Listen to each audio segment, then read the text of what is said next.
All right, so I want to clue you in to my next multi-million-dollar concept. Trademark Dead and Lovely, of course. Okay. I have this idea for an operation that I want to put together. I think especially in like cities and stuff like that, it's going to be very popular.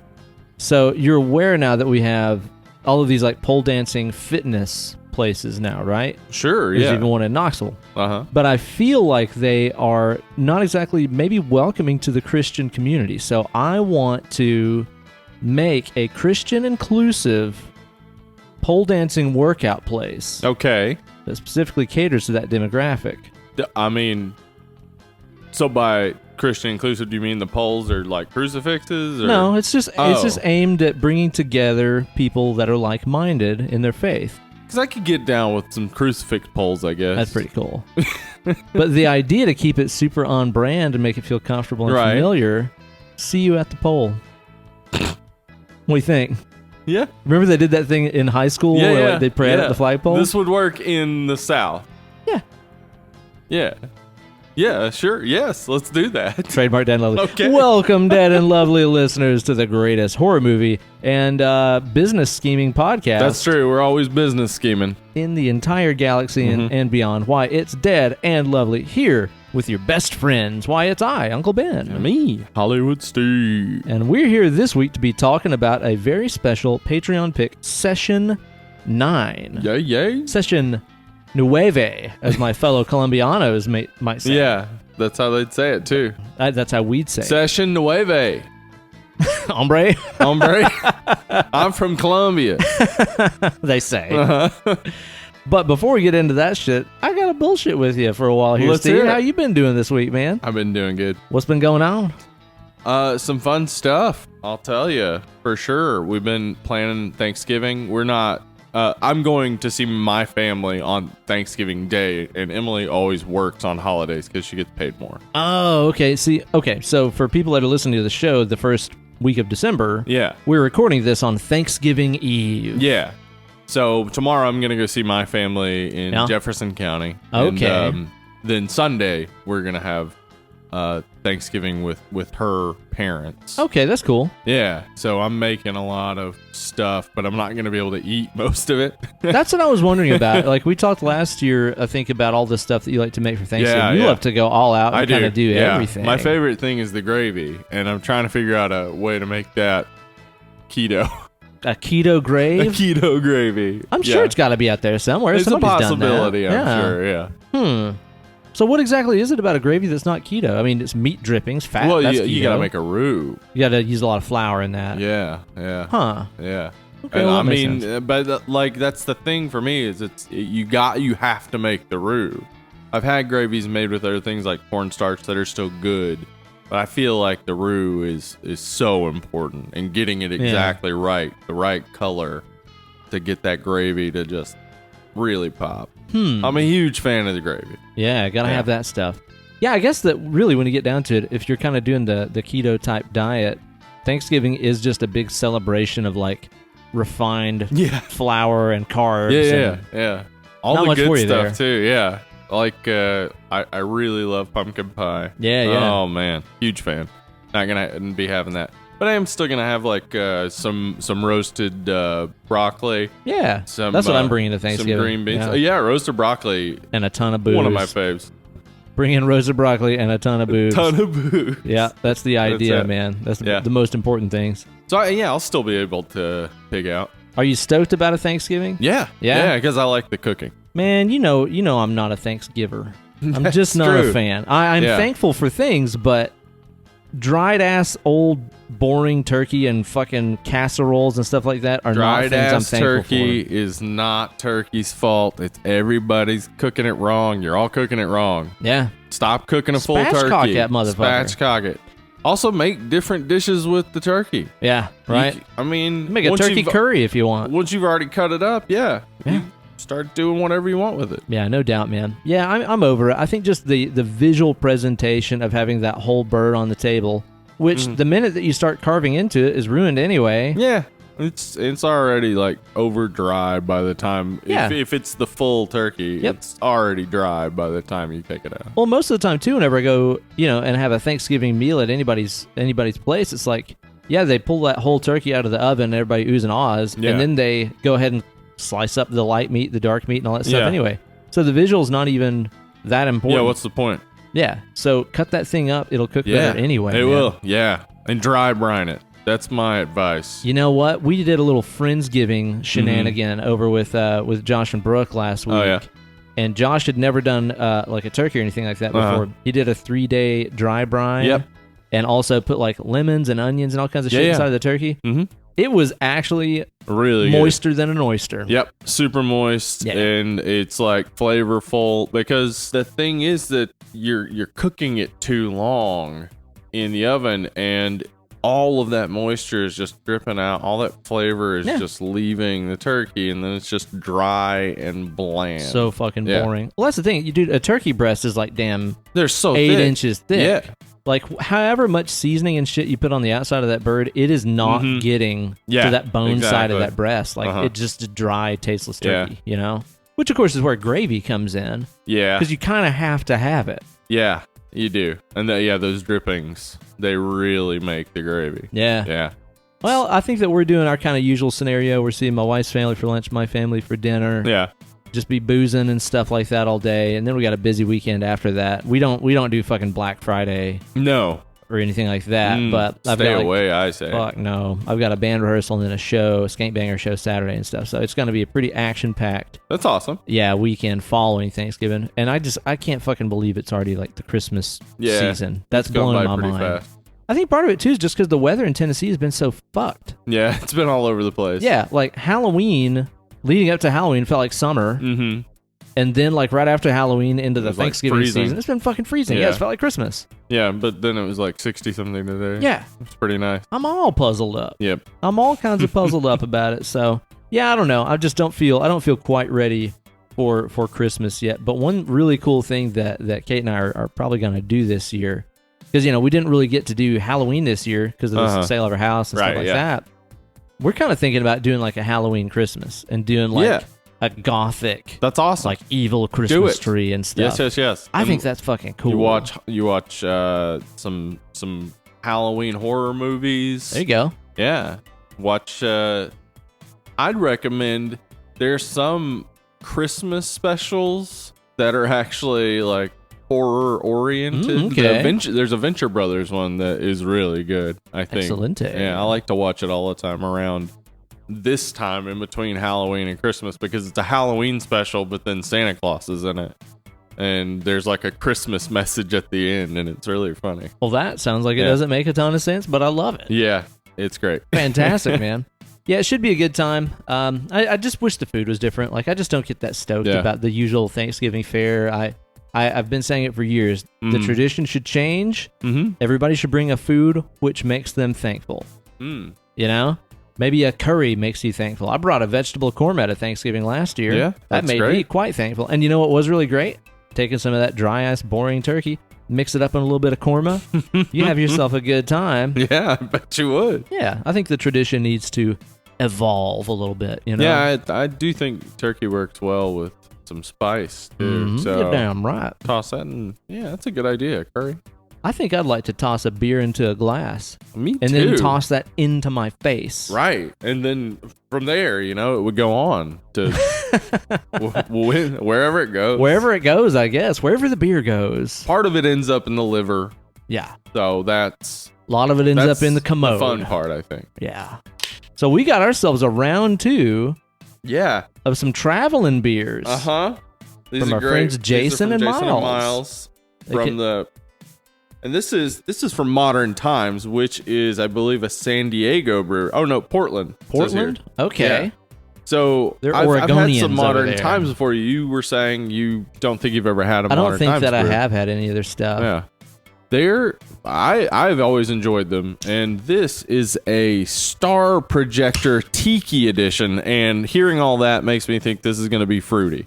Holy cow. Smell that thing. That smells like a freaking pineapple just got cut open. Yep. Oh, I'm so stoked That's about great. this. I'm thinking this is probably going to be like a fruity, funky IPA scenario. It's a liquid gold. Got some color to it, though. Yeah. It's a little reddish gold, actually. Yeah, I'm excited about this because it smells fan-fucking-tastic. Wow. Oh, wow. Yeah, that last one that they got out sent of the us, can, it's strong. Yeah. That's a strong, like, fruity smell. that last one that they sent us, that blueberry one that we had on the Twilight episode, yeah. that was really good, man. It was really, really good. Oh, God, this is a 10%er. Holy shit. Oh, wow. How's that? Okay, so it's got a little sour to it. Oh, Mm-hmm. it's like a pineapple sour kind of Yeah. thing. What else am I tasting in there? There's something there that even has like a little bit of that, like tiki drink, like orgeat or Yeah. like grenadine kind of Yeah. flavor to it or something. Wow. It tastes like a tiki drink as a beer. That's really That's good. fucking awesome. You can taste some coconut and stuff in there too. I I should think. have said more on the can about Yeah, what me this too. is, 'cause, it's a really yeah, cool that's looking great. can. Damn, guys, I think that they really like figured our taste palette out pretty Yeah. damn well. They must have known exactly what we would like, because these have really nailed it. Yeah, the sourness is very pleasing too. It's not overbearing at all. Yeah, I'm a big fan of that. And it is a reasonably sweet beer. I would not guess that was 10%. It's almost like a shandy made with like a less sweet lemonade. Yeah, or like pineapple juice Or with shandy. a pineapple juice. Yeah. And an extremely strong beer. Yes. You really can't tell that's 10%. No. I think not at there's all. something about like really strong sours that just confuse the palate. Yeah. Because I've had some of those sours at like like the Funkatorium and stuff like that. That'll be like this, like 10, 8, 9%. Yeah. And you just can't tell. I told you about that one that was down at Merchants of Beer this summer. That was like that coconut Oh, right. Yes. sour that was like 14%. Mm-hmm. You really can't tell. I think there's something about the sour element that Yeah. just blows the alcohol taste out of your mouth.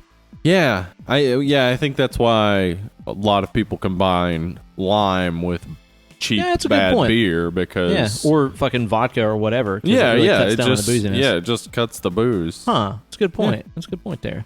You gonna be watching some football on Yes. Thanksgiving? Yeah, I will. Yeah, the Ole Miss Mississippi State game. I'm interested in that, even though neither team is very good. That's always a good game. You been watching anything else good this week? Yeah, I've been watching The Office, and Yeah, still going with it, huh? I'll go ahead and say it is a good show. It's a really Okay, good so show. you're coming around to it. Yep. I know the It's last time really we good. talked, we were both kind of like, yeah, but Parks and Rec is better. You weren't Yeah. really loving it. Yeah, I think I'm starting. There's a heart to it after a while. I've heard that it's from like- multiple people. Yeah, where that the same connection you get from Parks and Rec is kind of there. I still think Parks and Rec is lighter and funnier and happier, but it's good. It's enjoyable. Right on, man. Yep. One of these days, I'll get around to it, man. It's kind of an overwhelming task because there's so many Yeah. fucking seasons of it and stuff. Yes, and You know? and like they were the 22 episode seasons mostly, so Yeah, dude. really long. Yeah, that's a fuck ton of episodes to watch. Damn. Well, I'm glad you're enjoying it, man. Seeing yeah, anything it's else? really fun. Anything else good? What worked for you? Well, on Friday night, It was we streaming had a little chat, streaming huh? chat, Yes. and we watched Thanksgiving, which is one of the best bad horror movies because it's Yeah. only an hour and 6 minutes long. That's not even technically a movie. Yeah, It's like a and- back to school special. Everybody seems to be in on the joke, and it never takes itself too seriously. And the animation parts are legit pretty cool. Yeah. It is just a silly fucking stupid movie. It's you so know? stupid. Yeah, like when he cuts off her dad's face and is wearing her dad's Yeah. face, and she's just talking, but she's like still leaning down to talk to him because he's a turkey. He's a turkey. Yeah. Wearing a human face. Yeah, it's cartoonish. It's a funny movie. Yeah, that's one of those that they knew exactly what to Yeah. do with that subject matter. Okay, Yeah. so that was a crowd pleaser for sure. It was, yeah, it was real fun. It was a good one to open up on.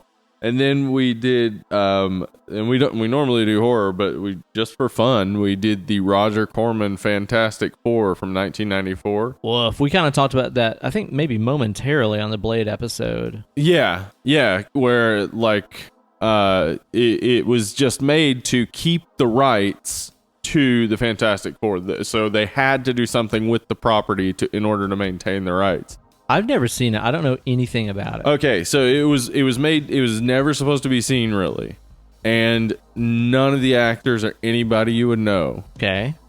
Here's what I'll tell you: the Thing costume, I think, looks pretty good. Okay. Considering the low budget. Is that just a guy covered in gravel? Yeah. All right, Yeah. then. That works. The face moves well. It's fine. Okay, cool.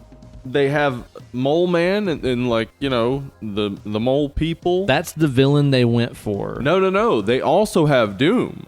Oh. So they have like a cool sort of them versus Mole Man, and then it leads into a fight with Doom later, which is exactly what I would kind of want from a Fantastic Four movie. And they just went straight with it. You know how the Fantastic Four movies in the early 2000s, they changed up their origin, right? Just for some weird reason, Yeah. and then they kind of changed it weirdly again in that remake, and this one just did it straightforward.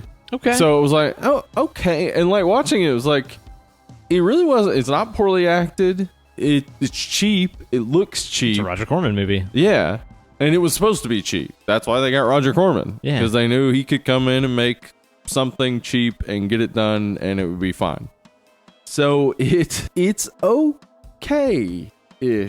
I mean, I don't recommend watching it, but it might be the best Fantastic Four movie that's been made. Jesus. Which is not a statement of how good this is. It's a statement on how bad the others are. Damn, dude. But it's fun. And the Doom in it is exactly what you would want from Doom. It was fun. Right on, man. Yeah. That works out pretty damn well. You know, I've actually had a little bit of time to watch myself a couple of things this week. It's been great. What is it has been? What it has been is... You caught me right as I was swallowing a drink. It's been a Mandalorian up in this household. Oh, yeah. Holy moly. As we record this, the third episode had just come out. Okay. We were kind of waiting to get a little backlog. Mm-hmm. That way we're not doing the thing where we're, you know, just waiting by the TV every Friday to watch that new episode. Yeah, I hate that. Yeah, like getting caught up on an episodic show kind of sucks. I've been waiting on Castle Rock season 2 to be over. That's like, same deal. I think the second season of December is the last episode. Got it. So with this, we were like, let's wait a few episodes and we'll start it. So we waited till there were 3 episodes in. We watched the first episode. And we were like, holy shit. Let's do the next one. Right. And then after that was over, it was like, well, it's kind of time to go to bed, but might as well watch that next then one. might as well watch that next one. It's like a 33-minute show, 30-minute show, something like that. Dude, it's been fucking awesome. Cool. I can't lie. Like, I was really Baby critical. Yoda looks adorable as shit. Oh, dude, I totally want myself a Baby Yoda. Mm-hmm. Holy cow! Every time he comes on screen, I just melt. Yeah, I just fucking fall to pieces for that little feller. But it's so accurate in capturing the space western thing that Star Wars set out to do. Mm-hmm. It's got very much the same kind of visual of, you know, like Rogue One or something like that, where they're capturing that retro future utilitarian. Yeah. Everything's dirty and fucking squared off looking. Like it's not all sleek and futuristic. Yeah. It has been fantastic. I have loved it. And I was really critical of Last Jedi. I hated it. I wasn't all that stoked about The Mandalorian coming out, but I started hearing a lot of good things, watched it. It's great. I can't wait to watch more of it. So I think that you dig it. I can't imagine you not liking it. I'm interested in it. Yeah. Yeah. So we watched that. I also sat down the other night. We watched The Dark Crystal, the original movie. The OG. Yeah. Okay. Because I've been really wanting to watch the series, because I've heard that Dark Crystal series is just like the movie only times 10, you know? Right. And man, it had been a long time since I watched The Dark Crystal. It is a crazy fucking weird dark movie. Yeah, it is.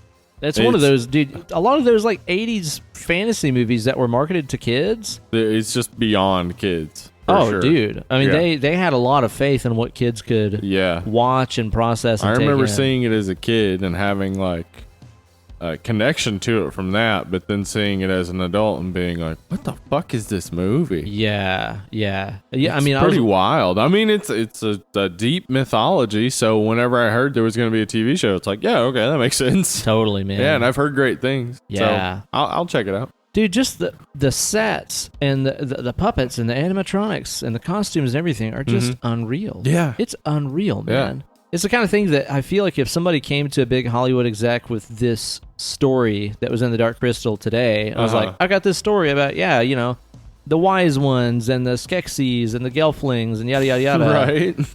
Yeah, I feel like the studio would be like, okay, so this is definitely going to be like a CG heavy movie, right? And then I feel like today, if you're like, no, it's gonna be like puppets and like animatronics and stuff, they'd be like, no fucking way, absolutely not. Yeah, it would take a long time. So much time, so much money, work. so many resources, dude. But man, the Henson Company, all that back in the day, just crushed the shit out of it. It looks phenomenal. It does. It looks really good. Yeah. And the thing that blew my mind about it is like, okay, it's one thing to have, really believable, like I said, puppets and stuff. Those Skeksis are incredibly detailed. They are. And they have a lot gross of... looking. Oh, yeah. And they have like a lot of points of articulation and movement and stuff like that in them. But also, too, like the sets that they're on, it's not like they're just shooting this against a green screen. Or it's not like they were shooting it against a brick wall. Like, the sets have so much depth to them. Right. They took some thought into every sort of nook and cranny to make it look authentic and like this world they were trying to create. Yeah, man. It's incredible. I can't even fathom how many like man hours of work went into creating those sets, costumes, all that jazz. And then to be operating the puppets and to be like, did that look real? Like, yeah, because like it would be real hard to capture exactly what you want with puppets. I gotta imagine they did all the drugs while they were making that shit. Yeah, it's probably. So fucking far out, man. Yeah. If I found out that Jim Henson like never smoked pot in his life, I'd be like, that's unbelievable. You know? What's crazy though, is like watching that and watching The Mandalorian with Baby Yoda and stuff. Yeah. I'll tell you this, going from something that is all, like I said, puppeteering and all that jazz to The Mandalorian, where we got little Baby Yoda, who is a CG creature, right? Yeah. They did something with little Baby Yoda that is crazy to me, but it makes so much sense. Okay. And you'll understand when you see it. So I assume he's 100% CGI. I might be wrong. Maybe there is some puppeteering going on. It looks there. like it. It looks CGI. It looks CGI. But the thing about it is the way they've like made him move, move his little head and his little arms around, looks like what we're used to seeing as an animatronic on screen. Huh. So they didn't animate him as a humanoid, fully articulate, like mobile creature, like make him look lifelike. It's like they said, make him look like a puppet, which is, it sounds crazy when I say it, but when you see it on screen and you see this, humanoid character and this little tiny green baby guy that looks like a robot or a puppet, even though it's animated, you go, that looks right. Huh. Like he's got the kind of like limited motion and like kind of jerkiness that an animatronic has. Okay. But it's CGI. Okay.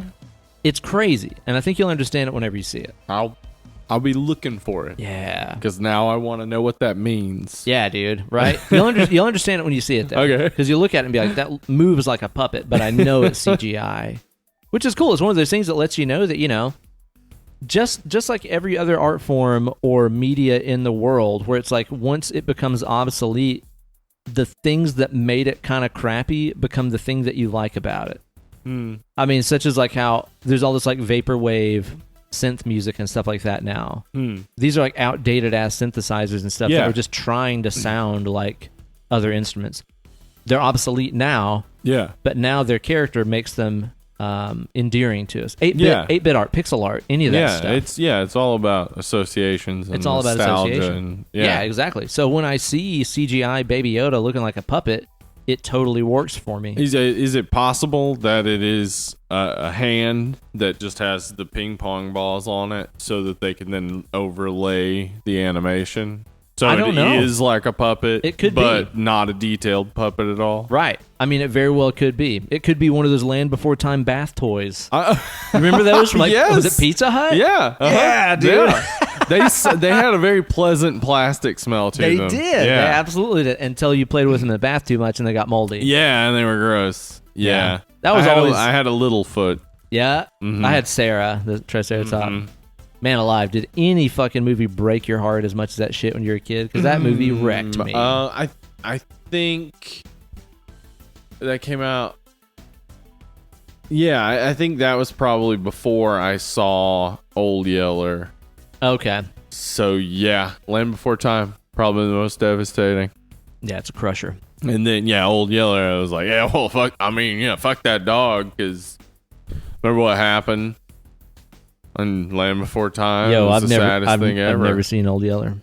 Dude, don't. Just don't. Just don't. Like, I know what happens. I don't really understand what it was we were supposed to get from Old Yeller. I know, right? Like, what are you supposed to learn from that? It's just, life fucking sucks sometimes. I guess that's the idea, man. I guess that's the idea. Get ready, kid. Buckle up. Jesus. Yeah. Welcome to the real world, jackass. That and Where the Red Fern Grows were both just like, fuck you, and Fox and the Hound. I never saw There Red was a Fern whole Grows fuck either. you period of time for kids. Yeah. Just like, dude, all the classic remember Disneys this. are fuck you. These Bambi. cute things that you want to be happy Yeah. and be friends together. Something's gonna die. Well, fucking Bambi was a gigantic fuck you, kids. Yeah. Hey, kids, sometimes your mom dies. Sometimes your mom fucking dies, Yeah. kid. Deal with it. Because fuck you. Because fuck you. I think they really just hated kids back in the day. I think so. Because Yeah. I think this is before they figured out, like, oh, children are there to sell stuff to. Right. Because back then it was like post-industrial revolution. That was like, children, they're not farmhands anymore. They're just miscreants. Right. Fuck these little kids. And it's like, oh, they got idle time and they want things and they're annoying and parents want them to shut up. They'll buy them things to make them less annoying if we sell them to them. We'll make our commercials very annoying so it sticks out. Exactly. That was like all of the 50s, I would imagine. Yeah.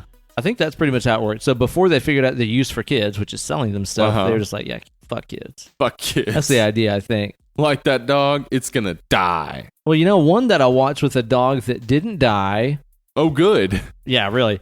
I woke up the other morning and I got out of bed and Kate was already up before me. She was having some breakfast and she was watching a Goofy on the TV. And I said, what Goofy cartoon is this? And she hit pause and said, have you never seen a Goofy movie?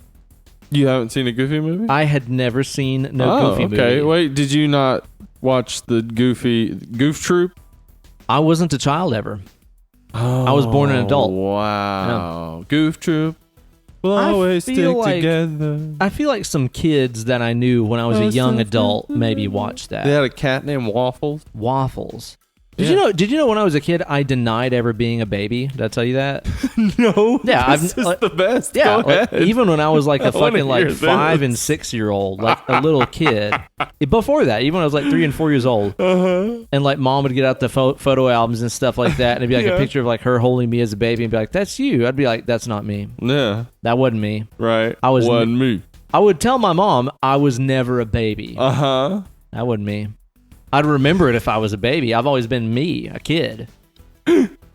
Wow. So, yeah, I maintain it. Okay. Nobody's proven me wrong yet.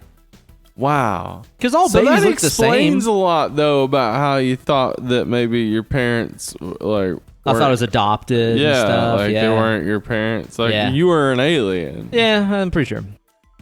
So, Somebody like- prove me wrong, y'all. Like, you at some point ate the human Ben Eller and, like, replaced it. That might be it. And that was probably the day that you were like, I was never a baby. It is me. It is I, the fully formed Yes. Beaneler. Pretty Hand sure. me a guitar. Let's get to work. So because I was a child, I'd never seen a Goofy movie. Okay. It was fun. Yeah, it is fun. Although, really, the whole, like, character of Goofy Uh-huh. and I guess Max and all those Yeah. others, it really does confuse me very much. Because I guess they're supposed to be dogs. Dogs, yeah. But they don't have tails. Right. And they have, like, bald faces. And they have a pet cat. That is very strange. Yes. And they also, like, encounter some possums Mm-hmm. in the movies that are non-sentient. Right. I think that they're, like, the result of some really strange, like, Dr. Moreau scenario. Yeah. That's pretty, because, like, what type of dog would they be? I don't know. Also, do they do anything that acts like a dog at all? Like, there's nothing doggy No. about them. They don't bark. I they mean, don't do they have anything. I mean, Goofy's got Floppy ears. floppy ears, but not. Huh. It's really strange don't- to me. They don't share any. Huh. Yeah. It gets weirder the more you think about it. Also, there's at some point in the movie. What is it that they say? They say something in the movie that like references the Bible, like thank God, or like Huh.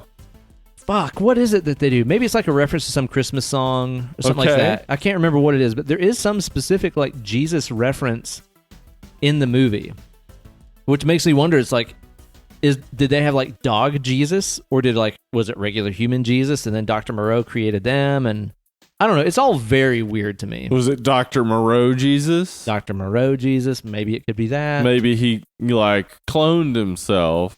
Oh, like how Jesus and God are the same thing or whatever. Right. So Dr. Moreau cloned himself and then like cloned his intelligence to be the Holy Spirit. I back it 100%. And then boom, that's your Dr. Moreau triumvirate. And that's how that works. Pretty sure that's it. Word, man. Yeah, and that's how the goofy people came along. There you go. And they were blessed by his blood. It's really grossing me out the more I think about it. Yeah, it gets really strange fast. They're because Goofy looks like a dog and Max looks like a dog, but then their neighbors don't look anything like dogs. No. But they're supposed to be dogs. Yeah, it's strange. Yeah, but the movie was fun. Yeah, it's a fun movie. Slightly nightmarish, but fun.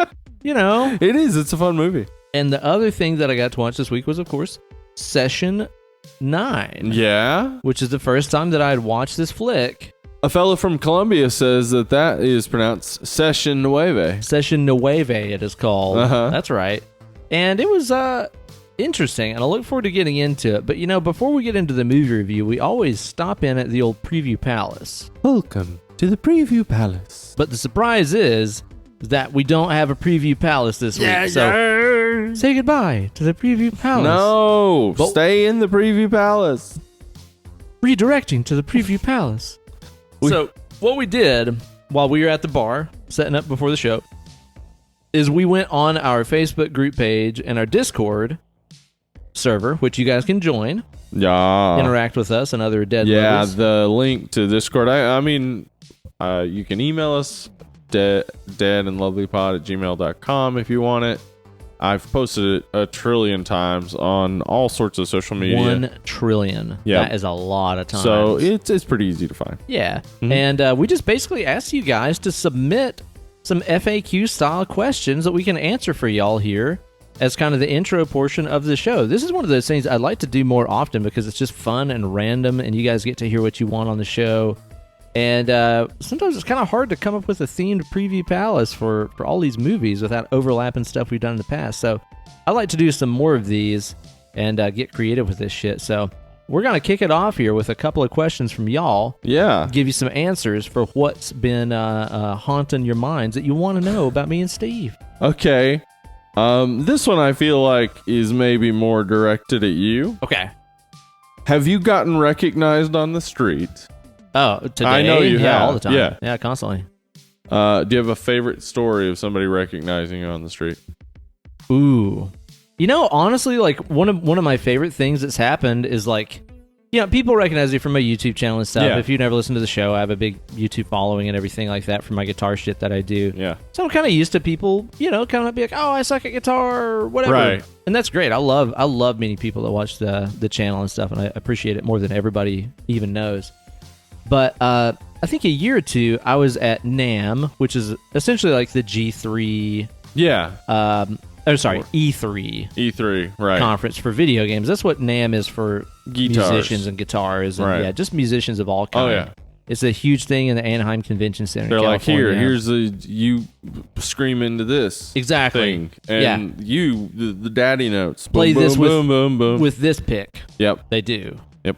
And it's just a big music fuckfest, basically. Okay. So I'm really used to walking around that thing and meeting people that are fans of the channel and the stuff I do there. But I ran into a fellow Deadite, a Dead and Lovelyite out there that was really? yo, I love your podcast. Seriously? Yeah. Like, I'm so horrible with names. I wish I could remember what your name was. I know you're probably listening right now, and I feel like a jackass. I cannot remember your name. I meet a lot of people. That is true. But the fact that I was like in the middle of the epicenter of the biggest music fuckfest on earth, and this guy leads with hey man, I love your podcast. Yeah. That's awesome. That is awesome. Yeah, so that's honestly one of my favorites. That, and I would say another huge favorite is that this one time I was coming back from some kind of traveling music scenario. I can't remember what it was. Probably a cruise gig or something like that. I was in the Atlanta airport, and I was waiting in line to board the plane, and the lady that was in front of me like turns around and looks at me, and she goes, I know you from somewhere. Do you mind this in Atlanta? Okay. And I'm like, do you watch guitar videos on YouTube? And she's like, no, it's not that. And she turns back around and she's like, wait a minute. You're that meth guy on that commercial in Tennessee.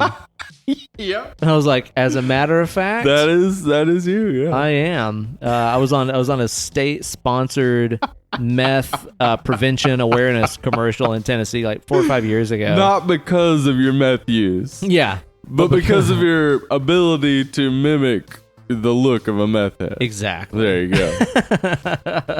So, yeah, getting recognized as meth guy is also pretty fucking fun. Awesome. Yeah, good stuff. That came to us from, I'm going to say, Jonas Ninivara. I believe that is probably a Finnish name. Not positive on that, though. Thanks for the question. Yeah. So, let's see. Daniel Voss asked, do you know the Muffin Man? The Muffin Man that lives on Drury Lane? Yeah, that's the one. Oh, the Muffin Man. Yes, I know him. Yeah. Okay. So, here's a good one. Favorite horror movie decade? Favorite horror movie decade? Ooh. Yeah, that is kind of tough. Yeah. What is your first instinct? My first instinct is the most recent one, because I think so many of my favorites come from right there, you know? Second for me would probably be the 80s, but that's just because of nostalgia. There aren't as many great movies from the 80s as say there are from the 70s or the more recent period. Yeah, I know what you mean. My gut instinct at first was to say 80s. Yeah. Because I get my Freddy's, I get my Jasons. Yeah, and those are awesome to me because I have like The Shining was released in the 80s. That's true. 1980. As was Sleepaway Camp, one of our faves. One of our faves, yeah. So there's a lot of my favorite flicks that come from that era, and there's just so much just good, just fucking silly fun shit. And I love slashers and all that jazz. Yeah, so slashers are great. My first guess is to say the 80s, but at the same time, it's like when I think about the past decade, and I'm thinking about so many of our favorite flicks, like The Witch and Hereditary. Yeah, and that's the thing is, even I can think about the big titles, but like when I also think about, well, what about small movies? You know, because like things like The Burning or Sleepaway Camp are a little more obscure, and we love them, but there are also like a lot of terrible 80s movies like Cheerleader Camp or whatever. Yeah, there's some garbage stuff like that. They're pretty fucking bad. But when you watch a lot of the smaller independent movies from the more recent period, they're also really fucking good. Yeah, like It Follows and stuff like that. Like, there's been some really great stuff out there. There has. I mean, like stuff Ty West has done, like The House of the Devil. That was low budget, and is awesome. That was 2009, right? So it's been in the past 10 years. Yeah. So I don't know, man. I think the 80s for nostalgia, or the more recent stuff for really like high quality. Yeah, I think I'll answer the same way, man. Good question. Yeah, it's a good one. Okay, favorite thing to cook from scratch? Oh man. Ooh, let me ponder. What's the first thing? For me, it's ramen. Yeah, and I like it to make it like, you know, straight up from scratch, meaning from carcass and everything all the way down to just clear, delicious looking ramen. Yeah, dude. Yeah. Gosh, that's hard for me to say. Like my first thing that I wanted to say is like a fried rice, just because I love making fried rice of any kind. Fried rice is great. But man, there's so many to choose from. I love probably making it like a Thai noodle. Oh yeah. Probably about the most, you know, Fun. Whether it be like a patsy oo or like a drunken noodle or whatever. Yeah. Oh man, I love making that kind of stuff. That's something that I never get tired of doing.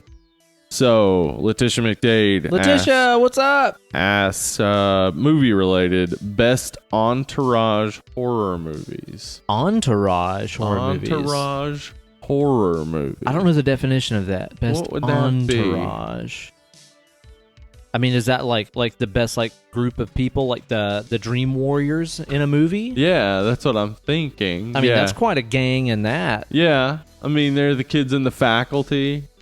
I still haven't You seen haven't that. seen that one? Yeah, I haven't that's seen one that we need one, to cover. I love the gang in Dusk Till Dawn. Oh yeah, they're great. Yeah. Preacher Man and his kids and his adopted And Asian kid, and you got the criminals. Pretty good entourage. I was gonna say in the Lost Boys, because like the Lost Boys, even though they're the bad vampires, that are all, like, I think they're kind of the draw of the movie. Mm-hmm. So it is kind of like an entourage movie. What We Do in the Shadows, same way, man. Yeah, there you go. In the Shadows. Yeah, that's probably the best. Gang of characters in a movie. That's for sure one of the absolute best. If that's what the question was about. Yeah, if that's what you meant by best entourage, I think that's probably the absolute best for sure.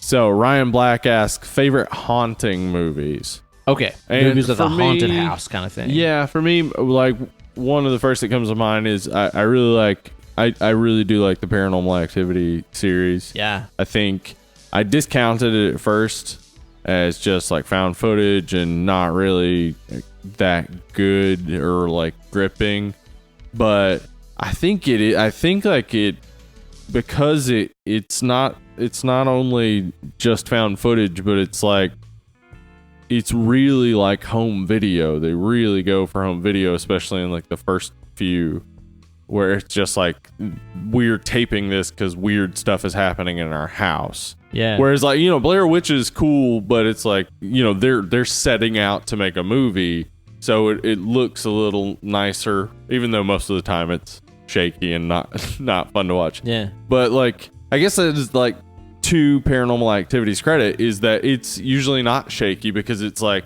just set up on a tripod camera. Yeah. They're trying to figure out what the fuck's going on in this house. Okay. Yeah. So I think that adds to some authenticity and does make it like a lot more close. So I think that's one of my favorite. Yeah. Yeah. I think probably my favorite that falls into that realm of like haunted house kind of movies. Dude, I love The Others. The Others is great. I think that's a really fucking cool movie. That's one of those ones that like I kind of got into before I really got into horror movies. Yeah. I like that movie, and because that one is one that I think had a lot of crossover appeal outside of the horror audience. Yeah, big movie stars and Nicole Kidman and shit in there. And now that I've really like gotten super entrenched in horror and stuff, I keep going back to that movie, waiting for it to be like, oh no, this is shit. No, this is it's still good. Pop culture horror movie. Yeah, it's really haunting. It's really good. Perfect atmosphere to it with all the fog. Yeah, man. Yeah, great soundtrack, gorgeous looking. Yeah, it looks great. I think I'm probably gonna say that's my favorite. Yeah, I would say. I mean, other haunting movies. The Innkeepers is really. The Innkeepers cool. is fun. Yeah, it's a cool movie. I like that one. Oh, and of course, fucking Poltergeist. Oh yeah, Poltergeist. Yeah, that's absolutely a good one of the all-time heavyweight champs. Love that movie. All right, I'm gonna go back to Jonas because he gave us a whole bunch of good ones. He's a wealth of goodies. Yeah, and this one I like a lot. All-time top 5 beers. Oh fuck! That one's a tough one for me. That is a tough. I can't put them in order for sure because I can already name a couple. One of which is, gosh, I have to pick a specific Lagunitas, and at first I thought I That's had hard. it, Yeah, and then I realized I might not. I would probably again. I'm with you. Yeah, and if I'm putting together top 5, it's going to be extremely hard to choose. But I'm going to go with like a varied amount of beers. It'd probably be easy for me just to like rip off like 5 different IPAs or whatever. Yeah. I'm kind of looking at this as like you can only drink 5 beers from now on. Yeah. I'm trying to think of what those would be. I would probably say like a Lagunitas Maximus would be on my list. Okay, yeah, that's a good one. It's an absolutely fucking delicious beer that's strong, but at the same time, like you can have that with food. Yeah. And it's good. I would say for me, I would go with the brown sugar. Yeah. I love that so much. It's hard to beat, It's so good. That stuff is fucking awesome. For like a sour kind of deal, I seriously might go with Lagunitas Dark Swan. It's so fucking good. It's so good. A lot of good sours. This is one of them. This one is really good. Every time I take a sip of this Star Projector, I'm just blown away. God damn. But I don't have like a history with this. Like I'm not drinking a million of these. Though, yeah, it is. It's magical. It does have a whole lot of greatness to it. Yeah. Let's see. I don't know. I would put Burial Surf Wax for sure. Is that on there for you? I mean, Burial Surf Wax might be my all-time favorite beer, period. That beer is just fucking insane. I absolutely love that beer. Okay. Yeah. Okay. That's 3 for me. That is.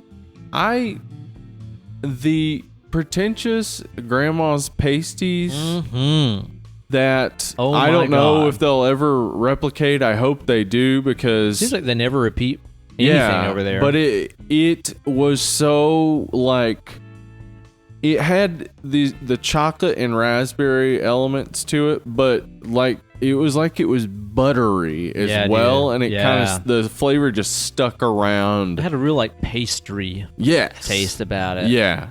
The next day, all I could think about was that flavor, and there have been very few beers that have done that for me. So that's definite for me. One of my favorites right there. There's some beers that my friend Eric Hill from Blue Room Recording Studios out in California. He sends me some beers from the West Coast every now and then. Yeah. And every time that I have them, I'm just like, this is just leaps and bounds better than anything I've ever had. Oh yeah? Yeah. There's so many that he has sent me that have been I mean, the West Coast, unreal. Tons and tons of breweries. Yeah, dude. I'm talking about like, okay, the level of beers that he sent me, like probably the worst beer he's ever sent me is like Pliny the Elder. Seriously? That's the worst That's the worst. Yeah. Okay. And it's still fucking awesome. It's great. But in terms of like the quality of some of these beers that he sent me from some of these other companies out there, I'm drawing a blank on the names of some of the breweries and stuff. Once I figure them out, I'll post them on the Facebook or whatever. But good Lord, man. And just of those West Coast beers, it's just kind of like, well, throw a rock in like the LA or like Anaheim area. Yeah. And you'll probably hit one of my favorite breweries. Okay. You know, so pretty much anything from the West Coast, period. All right. Well, since we're drinking a Modern Times, my favorite Modern Times and one of my favorite beers is the Modern Times Blazing World. What is that? Which is a hoppy, dank amber beer. Ooh. It's got like some real body to it, but it's also got that nice hop flavor to it. And it's so drinkable, but it's also like super high percent. Like, damn. It's like a 10% or something. Yeah. No, it's 6.8 it says. But it gets you drunk real quick, as far as I remember. I remember having a couple of them just being like, whoa, I downed those so quick. Because it's like just... Very drinkable. Very drinkable. Wow. One of my faves. That's a great one. That's awesome, man. Yep. You know, and I think to vary up my lineup here, I think the last one that I'm going to list off for myself, I'm going to say a Roquefort Trappist 10. Oh, okay. Have you ever had that? No. It is absolutely the best Belgian beer on earth as far as I'm concerned. Wow. It comes in like a little tan bottle. It's like an 8-ouncer, 10-ouncer maybe. And it's, it's like $7 or $8 or whatever. It's fucking insane. It is absolutely insane. And they do like a Trappist 10 and like a 12, 13. They do like different number ones. Yeah. But the 10 is out of this world. I've had West Vleteren 12, which is like widely known around the world as like the greatest beer on earth, the West Vleteren. I've had that. I like the Roquefort Trappist 10 better. Okay. I mean, it's a Belgian, so it's like, I think it's is it a triple or a quad? I think it's a triple, if I'm not mistaken. Okay. So it's like very, very boozy, very spicy, very sweet, but it is just like, man, every fucking flavor on earth is in that beer. It's insane. I gotta get some. I'm sure I can get some somewhere. We'll do it on the show sometime. I would love that. Do you like a lot of Belgian type beers? We've had a few, and I've enjoyed each of them. I thought so. Yeah, we've done like Delirium and those kinds of things down here before. Yeah. I used to be just all about those. I used to love like Three Philosophers and stuff like that. But As I've gotten older, they just make me fall asleep. Mainly because they usually just come in like big bomber bottles, Right, you know? yeah. And Kate hates those beers, so it's always just me just It's drinking just them. you drinking the whole thing. Yeah, exactly. And you drink a bomber of any of those, like you quads drink, or you drink whatever. a bottle of delirium tremens. You're gone. You're It's over. gone, yeah. Yeah, the night's done at that point. So, but that's the cool thing about the Roquefort is it's a small bottle, so you can actually just enjoy one and not fall asleep immediately. Yeah. Let's just pick favorite mass market beer. One that you can get anywhere in the country. Lagunitas Maximus. Yeah. Does that count, or are they kind of limited? I don't know if that's everywhere. Yeah. Is it? It probably. I've had Lagunitas. Like, you can get Lagunitas here. Yeah. You can get it pretty easily. Most places I've been. I don't know. That's a very good choice, man. You know, that would be mine if that counts. Yeah. If that's a widely available beer. Yeah. What about you? I guess if not a Lagunitas brew, Sierra Nevada Torpedo. It's good, man. It's pretty good. I like that one. I like that hot bullet. The hot bullet's good. that they do. That's really good too. Yeah. Stone also stuff is also very pervasive. the tropical torpedo during the summer. Good too. Pretty good You're too. right, man. Yeah. You're right. They got some pretty good stuff. Stone Brewing Company, yeah. Yeah. They're all over the place. They're all you can over get some the good place, stuff man. from there. Dude, if I could find that goddamn Vengeful Spirit anywhere, Yeah. that was like my favorite Yeah. for so long, man. I've not Mhm. been able to find it for like years. Yeah. Oh, it's so good, Stone's man. got some great stuff. Yeah. Yeah. And I'll tell you what, our listeners got some great stuff. These are some Seriously, very, very yeah, good we questions. get great beers and some great questions I know. from all our folks. So thanks, guys, for all your questions. We couldn't get to all of them, but Gives us more to do next time that we don't have a topic. yeah, next time we don't have a topic, maybe we can come back to this. Yeah, damn right. So thank you guys so much for tuning in and giving us some great questions that we can talk about here on the show. But now it's time to get into the movie review ski Yeah. while we drink a brewski. And let's talk about Session 9. Now, this was, again, a Patreon pick. Yeah. Everybody This was, that's a $5. Jessica Matthews Williams. Yeah, that's right. Uh-huh. Everybody that's a $5 level patron can submit a movie, and we do those as a random drawing about every month. Yeah, we've so far done it monthly and done even more than one a month. That's or right. a couple months. That's so right, yeah. And this was a cool submission. So we drew this, and as I said on the video on the YouTube channel, follow our YouTube channel if you don't already. Uh-huh. I had never seen this. Yeah. Don't know anything about it, and I decided to keep my vision unclear of the movie. Okay, so you didn't read anything. I didn't read anything. Good call, I think. I didn't on watch a this movie. trailer. Yeah. I didn't do anything. So like, I was asking Kate if she wanted to watch it with me because she was like working on preparing the dog's food for the week and Right. stuff like that. I was like, "Do you want to watch this movie for the show with me?" And she was like, "I don't know anything about it." And I was like, "I don't either, and I want to keep it that way." So I pulled up a trailer for her to watch, and I left the room because I didn't even want to know anything about this movie. You know, it's kind of a rare opportunity to get to go into a movie completely blank slate, fresh. Yeah. And I wanted to take advantage of that with And this. So again, that's what with I this did. movie, it's a good call. I think it was a good call. Also, Yeah. she said the trailer was kind of crap. So Yeah. it probably would have tainted my expectations if I would have seen the trailer too. So was this the first time that you watched this one, or had you seen it No, before? I had seen it before. Okay. Yeah. Oh, yeah, you said that before. I saw it, I don't know, probably like 2006 or 7. And this is a 2001 Yeah, it came out in movie. 2001, and still, it's shot in digital, still looks good because it was shot in 24-frame digital back in a time when 30-frame digital was the most popular, and now when you look back, see 30-frame digital from that time in comparison to 24-frame digital, the 24-frame stuff all looks better. Why is that? I don't understand why it would look better with a lower frame rate.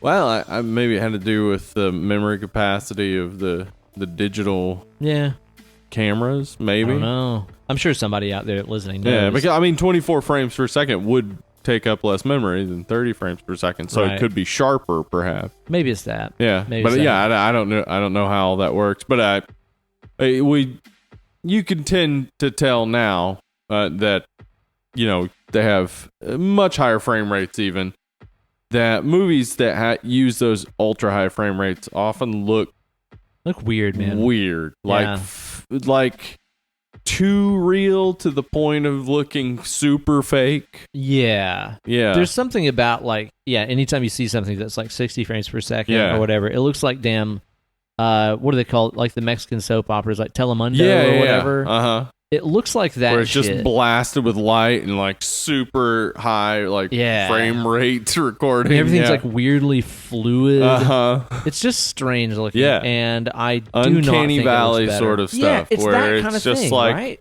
I know the people on the TV are real people, but like it's always there's always a veneer of TV to it, but you're taking it away. Yeah. Where it just looks too real. It's strange because like as I was going through after I watched the movie and I was reading people's like IMDb reviews, there were multiple people that complained about the digital 24 frames per second frame rate. They're like, "Oh, it looks very dated because of the 24 frame rate on this." Yeah, I don't understand. That just came from, there was a period in technology where higher number meant better.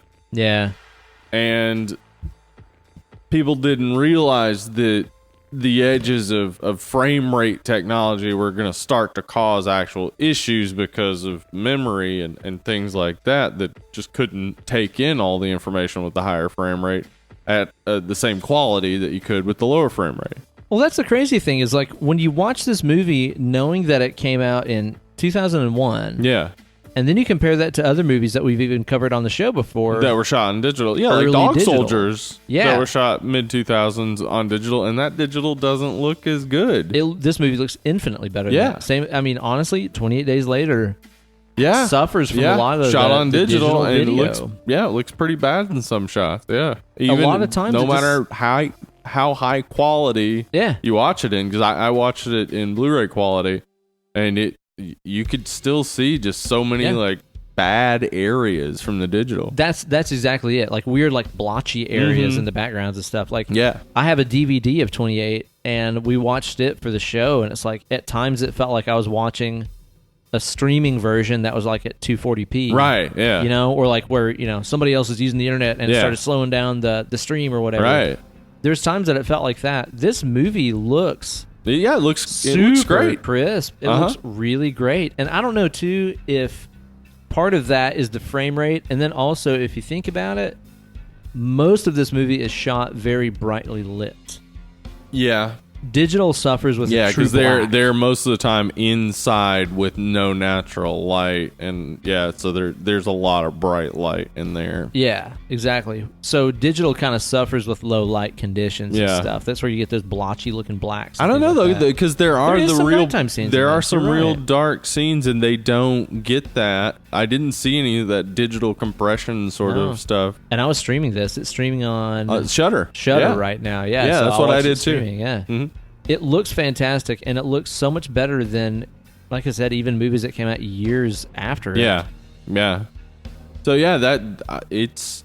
that's definitely to its credit. Yeah. That it's a good-looking movie. I mean, that's not a surprise, but it came from Brad Anderson, director of Mr. Anderson. That's the one. He's Neo. Yep, the one. He directed The Machinist. See, I read that after I watched the movie, and I was like, well, no wonder this feels like it was made by a very competent filmmaker. The Machinist is a crazy movie. But this came before The Machinist. Like, this is one of his first movies. And it's his first horror movie. He also directed Trans-Siberian, which is a thriller that I've heard great things about. I have not seen. No. And then Stonehurst Asylum, which I have watched. It's on Netflix. It's got Kate Beckinsale and Big Ben Kingsley. Oh, okay, right on. Yeah, I haven't seen that one. So is that another it's asylum not great movie? It's an asylum movie. I'm not gonna say it's great, but it's watchable and enjoyable. So I'm gonna say that it seems like this guy has a penchant for making movies about maybe people suffering from mental illness of some kind. Maybe because The Machinist totally. That's totally yeah, maybe that's his interest. But it could be. He's also done a lot of TV directing. Specifically, he directed episodes of The Wire.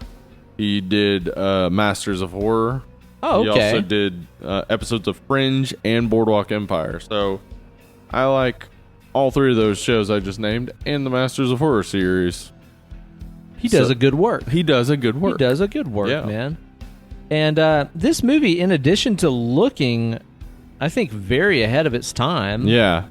is also pretty ahead of its time in terms of like the tone and subject matter and stuff like that. 'Cause Yeah, I feel like this movie, I think, influenced a lot of things that came after it. Yeah, it definitely did, because this movie is so much quieter than the late 90s, early 2000s horror movies. Even things like The Others are like, they're the real big moments and the real big like scares and big reveals and stuff. And this movie is so much like more muted and quieter and reminds me more of a lot of the great indie horror movies we've seen from, you know, the late 2000s into this decade. Right. Yeah, totally. Yeah, movies like House of the Devil, like we mentioned earlier. Yeah, and it reminded me very much of Blackcoat's Daughter. After you pointed that out to me, I was like, that's so completely clear for me to see now how this is very similar to Blackcoat's Daughter. Now, I think that some of those similarities are that they both take from The Shining. Yeah, for sure. Definitely big influence they both on this. take like they have some real good inspiration from The Shining.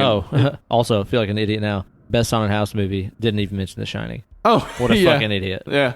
There you go. Yeah. That's for sure the best one. Yeah. Anyway, so it definitely draws from that influence. Yeah, so it definitely draws from that, but they're both so different. I mean, this is very different than The Shining. Yeah, but there's moments in here too, like that moment where they just check out the asylum, and that guy, I think his name is Bill, is kind of like showing them around. He's like, "This Bill. is the room where we do this," and blah blah blah. It's so Scatman showing them the kitchen. Yes, it is. It's absolutely that. Yeah, it totally is. It even starts with that like sort of panning shot of nature and stuff, and then really sort of violently Stark cuts transition to some action. Yeah, which is just how The Shining starts for us. Right.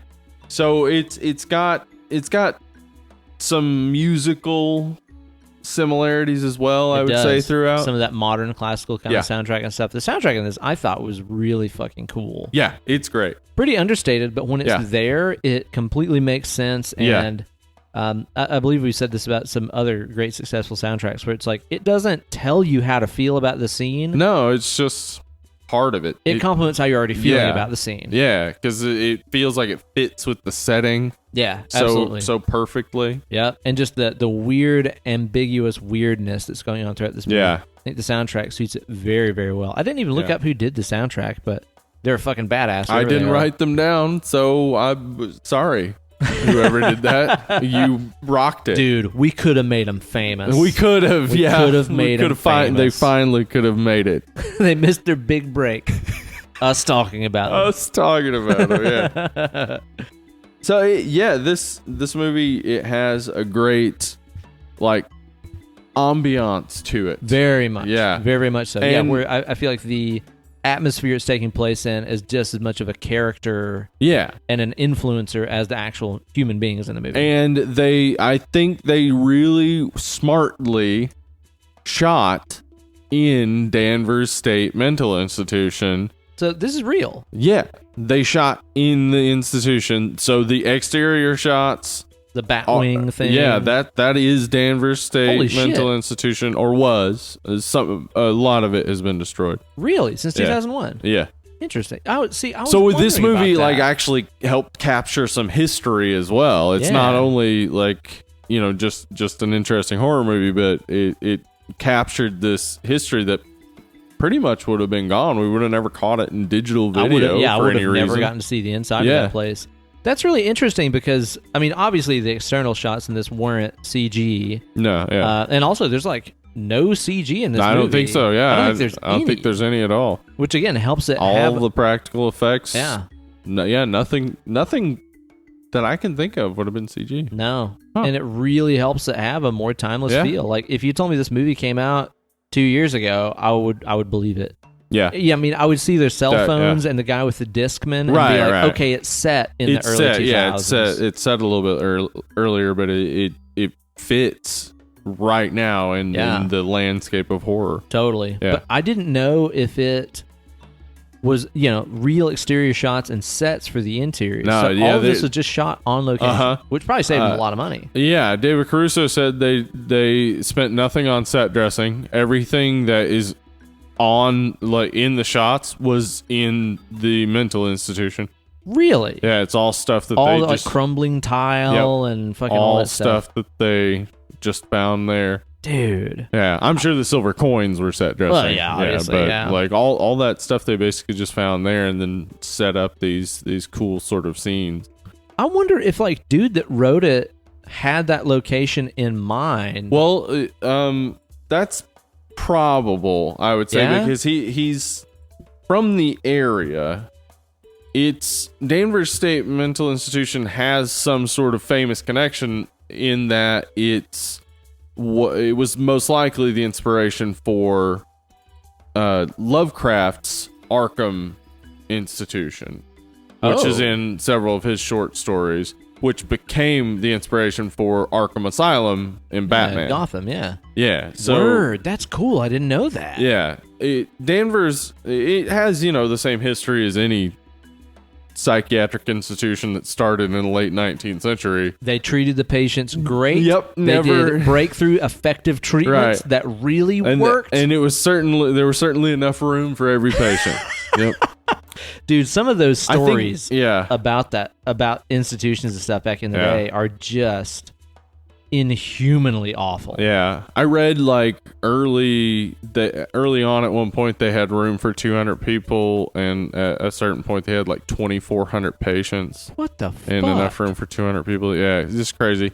And of course they did, lobotomies and used the water treatments, which was dunking people in cold water. That should work. To fix them. And that'll do something. Electroshock. Electroshock is something that has actually some benefit, but it was being so widely used that's what I was gonna say. Basically as a punishment. The body being a big electrical system, it makes sense some that it can have an to effect. I mean, that's the same effect. It can help with something. What's it called? With the little pins that they put in you?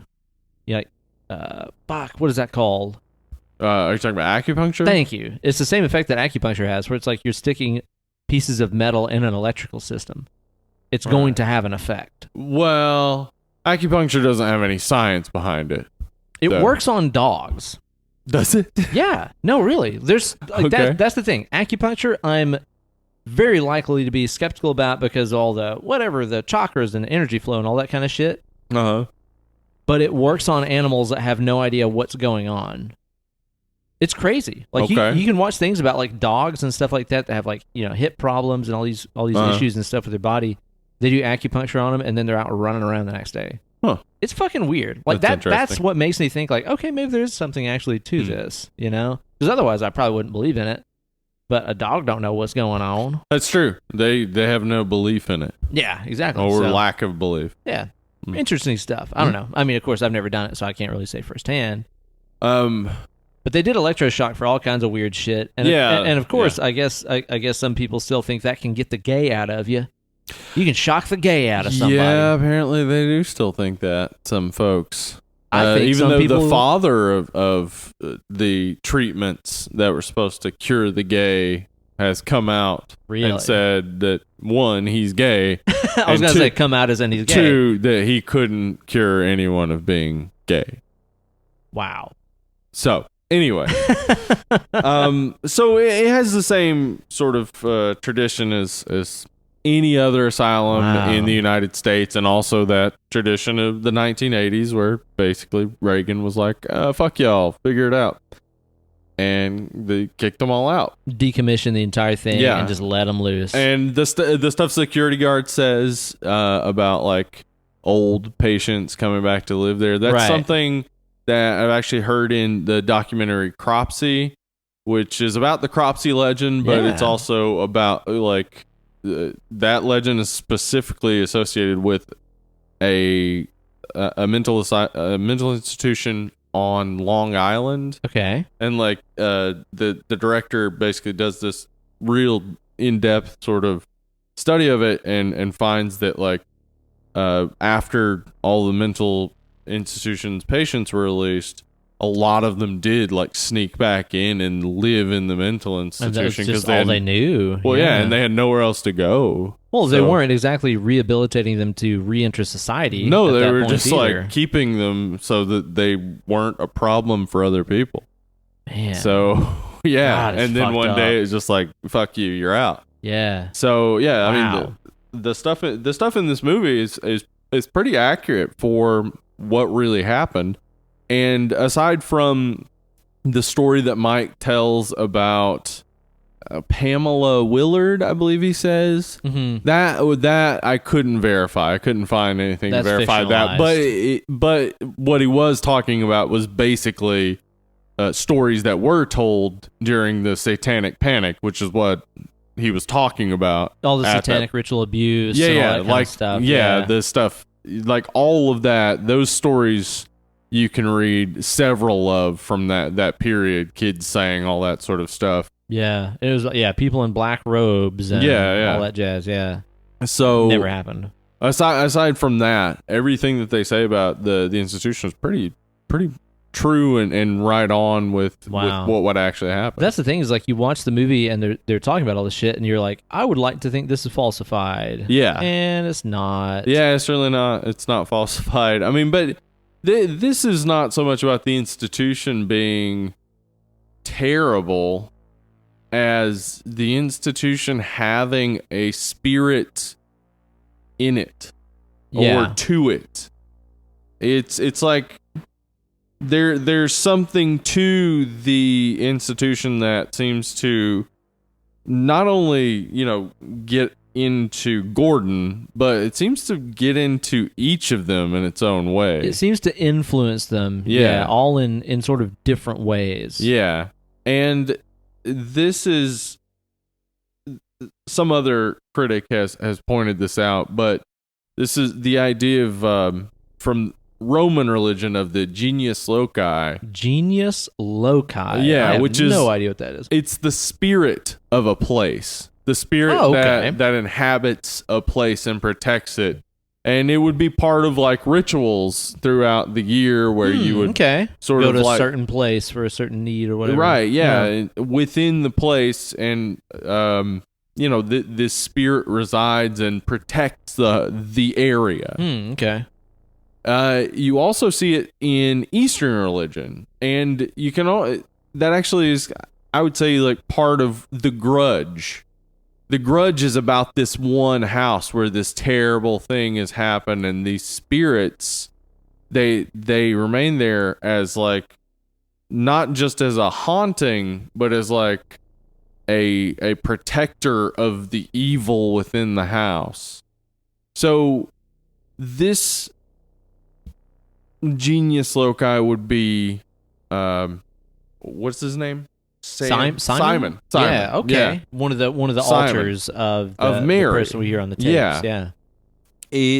Simon kind of indicates this whenever Simon speaks in the Session 9 tape. Kind of indicates that like he's not just part of Mary. Like he inhabits people in those moments where they're like at their worst, where they're at their lowest. That makes sense, because like even on the tapes and stuff that dude really gets into and obsessively like listens to, the voices of the princess and Billy, I think the name is. Mary, the princess, and Billy, and then Simon. Simon's voice is just clearly some dude. Like, it's a completely different voice. Like the voices of female Mary acting like Billy or whoever, it sounds like a woman doing a man's voice, but the voice of Simon sounds like just some guy. A man. Yeah. Yeah. So it's really jolting, and like the atmosphere of the movie helps those tape listening moments fit. Like it'll be, you're hearing parts of the tape and really nothing's going on, but like they're just cleaning up, you get some shots of them cleaning up and stuff, but it helps keep the story going along where it normally could be boring. There's some good editing that makes it really still interesting. And just great atmosphere that lets you know that this is important and relevant. That's true, because really it's like if you were reading a script and it got to a part where it's like, dude listens to tape. Tape says these words. Like That'd be like, and what are you doing? You're just watching like some reels of tape spinning. Right. It'd be the most boring part of any It would movie be, ever, yeah. you know? And it would have been very easy for that to be a dull part of this, but it's no complaint for me, isn't. man. It's not dull. I didn't even think about the possibility of how that could have been dull until we were just talking about it. I mean, and in this movie, it's like an hour 35 or something so? like that. It's not horribly long. It's not terribly long. Never really feels like it's dragging. Even though not it's much a happens. slow burn. Yeah. Yeah. It is. It is completely a slow burn movie, and there's 0 jump scares. Yes, I know, and 0. there could be. It's kind of loose to call it horror. Like, it's honestly more of a... I mean, kind of like The Machinist in a way. It's like, it's a psychological... thriller, psychological thriller, horror-esque. Honestly, that's kind of where I think we need sort of a new category, because it's not necessarily just a thriller. Like, I feel like there should be a genre that's just called dark thriller. Yeah. Well, that would be like Seven and things like that. Sons that all of fit. They Lambs and stuff fit like that, well yeah. outside of the realm of what you would normally call a thriller, because a thriller can be predominantly an action movie with just or like a crime drama. Or whatever. Yeah. Whereas these are more the horror-oriented thriller. Yeah. Yeah. I mean, maybe supernatural thriller is an easy way to kind of... Well, but then again, Sons of Lambs and stuff like that, there's nothing supernatural about that. Yeah. I don't know, dark thriller to me kind of makes sense. Just dark thriller. Yeah. And that's what this movie really is, because like I said, there are no jump scares or anything in this. Think of the moments where there could be jump scares. Whenever, what's his name? The Warren Beatty from Empire Records. Yeah. Jeff. Whenever Jeff is coming up the stairs, when he's already afraid of the dark, he has to go down there and plug in the generator real quick. And he's coming back up the stairs, and then he sees, what's his name? Mike? Was he the gambler guy? I think so, yeah. Yeah. He sees... No, Mike was the guy who was listening to all the tapes. Hank was the gambler guy. Was the gambler. Yeah. He's the guy from Sweet Home Alabama. Kenny Rogers, also the gambler. That's right.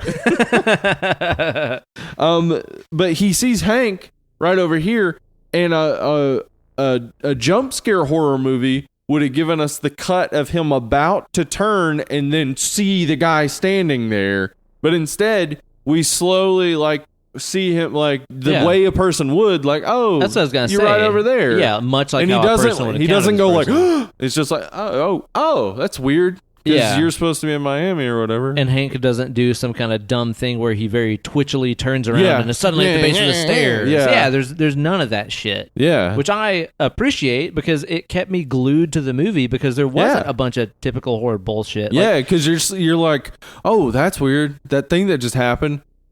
Okay. But you didn't feel like that peak, so it's like, okay, what's going to happen next? Oh, that's weird. Yeah, because it never really... What's going to happen next? It never paid off and gave you that big exclamation point. So it's like you were kind of constantly waiting for the other shoe to drop, where it's like, I know this is going to hit at some point. It really kept me on the edge of my seat in that way without keeping me bored. Right. You know? I think it would have been very easy for this movie to be boring. Yeah. You know?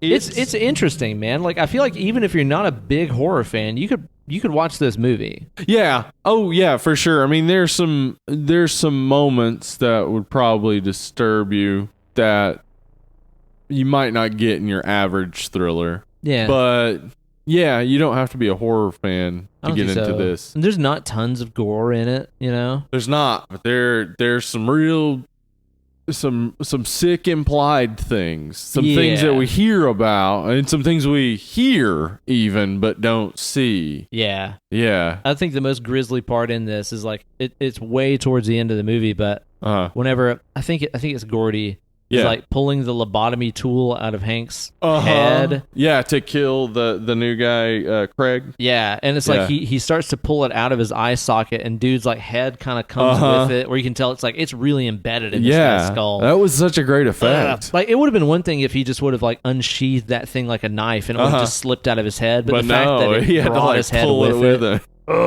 That to me was oh fuck. That was a great effect. Yeah, I really dug that. And really, the thing about this movie that kept me so intrigued, just like a lot of my other favorite horror movies, it is a small cast of characters in one location. Yes. You know, I mean, there's little parts where Gordy goes back to his house and stuff like that, but Right, For the but most he never part- actually goes in his house. No. They never go into another location. Right. Yeah. So, yeah, they're only ever in the asylum. They're always exterior everywhere else. Yeah, exactly. Yeah. And it's a small cast of characters. They're pretty much bottled into this one environment, which in itself is a character in the movie. I mean, that's The Shining. That's Black Coat's daughter. That's most of my favorite movies. Yeah. So this space is Simon. I mean, I think... That's what you're kind of getting at, is that this place kind of brings these things out of these people, or maybe influences them to pursue things. Because that's one thing that I noticed about the characters in this, is that all of them seem to be driven very singularly towards one, I would say, like, trait. Yeah. Or maybe even character flaw. Yes. In a way where it's like, okay, Hank. The gambling. Yeah, exactly. Yeah. Gambling and greed. Yeah. Like, this place really drew that out of him. It's like he always had that slant anyway. Yeah, but this place knew that about him and sort of brought him to what would draw him further in. Yeah, which is the money and stuff. Yeah, him which finding is The Shining. Yeah, yes, that is it. Yeah. That's exactly it. I thought he had a very, like, Castlevania moment where he busts open that brick and money falls out. I was waiting for, like, a big, like, pot roast to fall out next and him to eat it in one bite. Hearts go up. Whip a ghoul. Something like that. And then it's crazy. There's that shot where he shows him getting all that money out of the wall, and then on the other side is like the crematorium. Yeah. So like, I guess that's just so you know that those came from the dead patients. Yeah, because he finds like teeth with gold in it and shit. It's like very like Nazi gold kind of thing. It is. Very fucking creepy. And then you've also got like Phil, which is, God damn it, who plays him? David Caruso. David Caruso, thank you. Yeah. Talking about Horatio Caine from CSI Miami. Yeah. That guy. His motivation seems to be like lying. He's a liar. He does seem to lie and hold back the truth a lot, which I actually didn't get the first time I watched this movie, that it was a whodunit. Yeah. But the second time through, I was like, oh, they're implying like very much that not all of them, but they're Mike, Phil, and Gordon are all kind of possible killers. Totally. They keep making it like, and the first time I didn't get it. The first time Gordon just stood out to me as like, that's the killer. This guy's doing it. Yeah. So I kind of appreciated that more the second time through, that like, oh, they're keeping it sort of ambiguous. Like, I mean, so but with that in mind, would you say it's a badly done whodunit? It must be badly done, because I didn't notice it at all first time. Like a fucking Argento or whatever is like a very much a well, obviously you don't know who's the black gloved killer is, you know, and you're not gonna guess it in an Argento movie. It's just whatever, this person. Yeah, that person. Remember him? He was in the background in one scene. To me, I watched this, and I did the first time, and the only time, honestly. Yeah, which I so wish I would have had time to watch this movie again, because there's things that I feel like you're going to have to explain to me. Yeah. And I look forward to having it explained to me. Yeah. Yeah, especially towards the end of the movie. The first time that I watched it, to me, it was very much a whodunit, and it was so intriguing because you just have this cast of these weird-ass characters, and like I said, they seem to be driven towards these singular goals. Yeah. And, well, even like...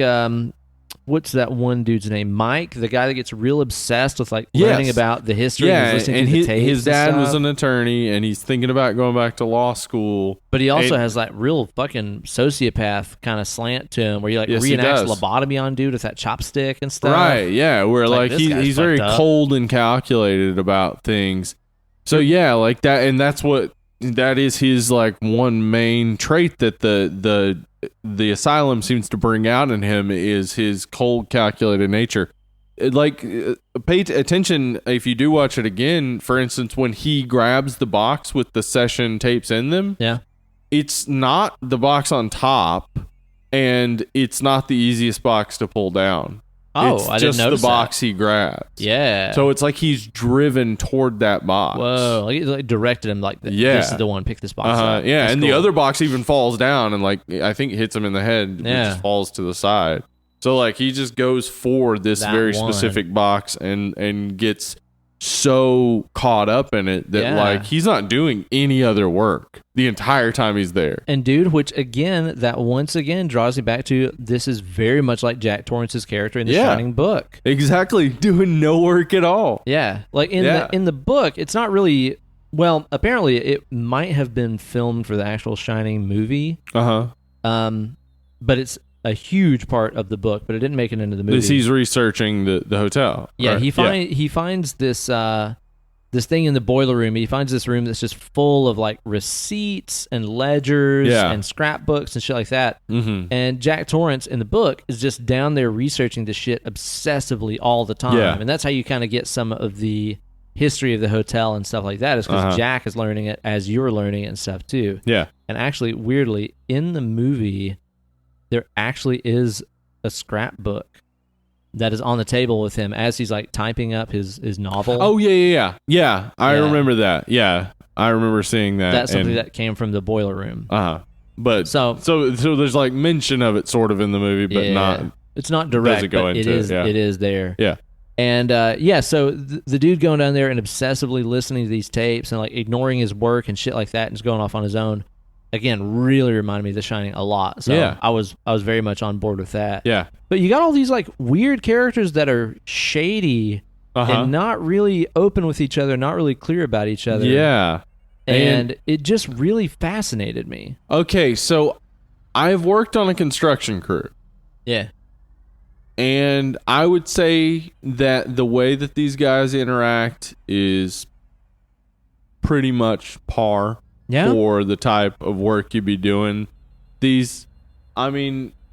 Even if you're, say, a Mike in the group who maybe is very intelligent, has like aspirations a future to move on to something else, and most of the guys you're working with aren't very bright. A lot of the talks you're gonna have are gonna be really dumb, and the stuff they're gonna say is gonna be kind of stupid, and they're not gonna be the best communicators. And all this stuff in this movie just made sense to me. Watching it was just like, yeah, that's probably how they'd be, especially like the kid who's there because his uncle, Jeff, I think it is. Yeah, he's just a fucking idiot. Yeah, like that kid. He's They're definitely that those guy's kids there on the job site. Every single contractor's son has been on the job site and been that, or nephew or cousin or whatever. And it seemed like they addressed to the awkwardness, because Phil talks about how they used to joke around on the job site and go out for beers and stuff, and that is more like how they would be. But the asylum is making them paranoid. Okay. And it's making them like question each other. Yeah. And separating them from each other. That's what you'll notice. Like I kept noticing it was almost like the cabin in the woods scene where they're like, let's stay together, and then they like release the gas, and then they're like, no, we should split up. Yeah. Like every time they would be coming together, it was like their minds are clouded almost, and they're like, let's split up, and they would split up every time. So they're all going and being separated every single time from each other. Right. And the building is getting to mess with them more. So it's like The Shining in so many ways. Yeah. Yeah. Well, but the thing about it is too that I think is just one of those, I don't know, it's simultaneously extremely obvious and also I think kind of backdoor psychological in a way.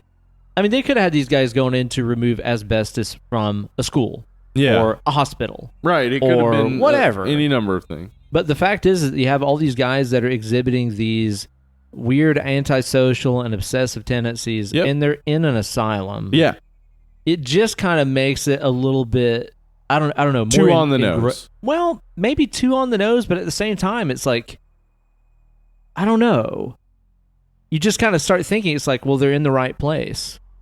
Yeah. You know? Yeah, I would agree. I think it's a good setting, but I also wonder, but again, because of what Phil says about how they used to be, if it's just the site that is making them that way. Right. I mean, we do know that Hank has his gambling issues. And we know that pre-existed. Yeah, we know even from day one that Mike is kind of always separated from him because he's just sitting off to the side reading a book before anything really gets started. Yeah. Yeah, we know these things about each of them, and they do. It's like they get like magnified, more exaggerated. Each day they get more and more magnified. So Mike gets so like separated from everyone else, and they're all getting very stuck. separated. Yeah, the tension between Gordy and Phil gets more and more tense. And Phil is being cagey even when he shouldn't be. Mm-hmm. Like he, whenever that drug deal that he like lies about again, like lying is his tendency. Yeah, because couldn't he just say like? I mean, it's not like Gordy doesn't know he smokes weed, right? Yeah. So like, yeah, he's just buying weed from a couple dudes, right? Yeah, yeah. So like so that's what it seems to be egging on Gordy's paranoia. But what's so interesting to me is that if I had been watching it the first time as a whodunit, I realize that what Gordy is slowly realizing, or at least thinking he's realizing, is that Phil killed his family. Wait. Yeah. When Gordy goes into that room near the end, the room with all the pictures up, he sees these pictures of his family like covered in blood and stuff. And this is when he is super hardcore suspecting Phil of killing Hank. Okay, right. Yeah. And he sees all this blood, and he sees like on his way towards that room, he sees one of those coins. And it flashes back to him getting one of those coins from Phil. So he's thinking Phil has been in this room and put up these pictures of his family with blood on them. Yeah. So Gordon, he's so dissociated because, I mean, that's kind of what this is about, is dissociative identity disorder. And I'll talk about like the actual true case that inspired this. But yeah, I want to hear about it. But yeah, so Gordon is thinking that Phil has killed Hank, and now he's looking at the pictures and he's thinking, oh, that's why I can't get through to my wife. Because Phil has killed them. They're gone now. Yeah. And he turns around, and what we know from then, the flashback, he kills Phil. But in like real time, what we see is Phil's there, and then he just sort of disappears.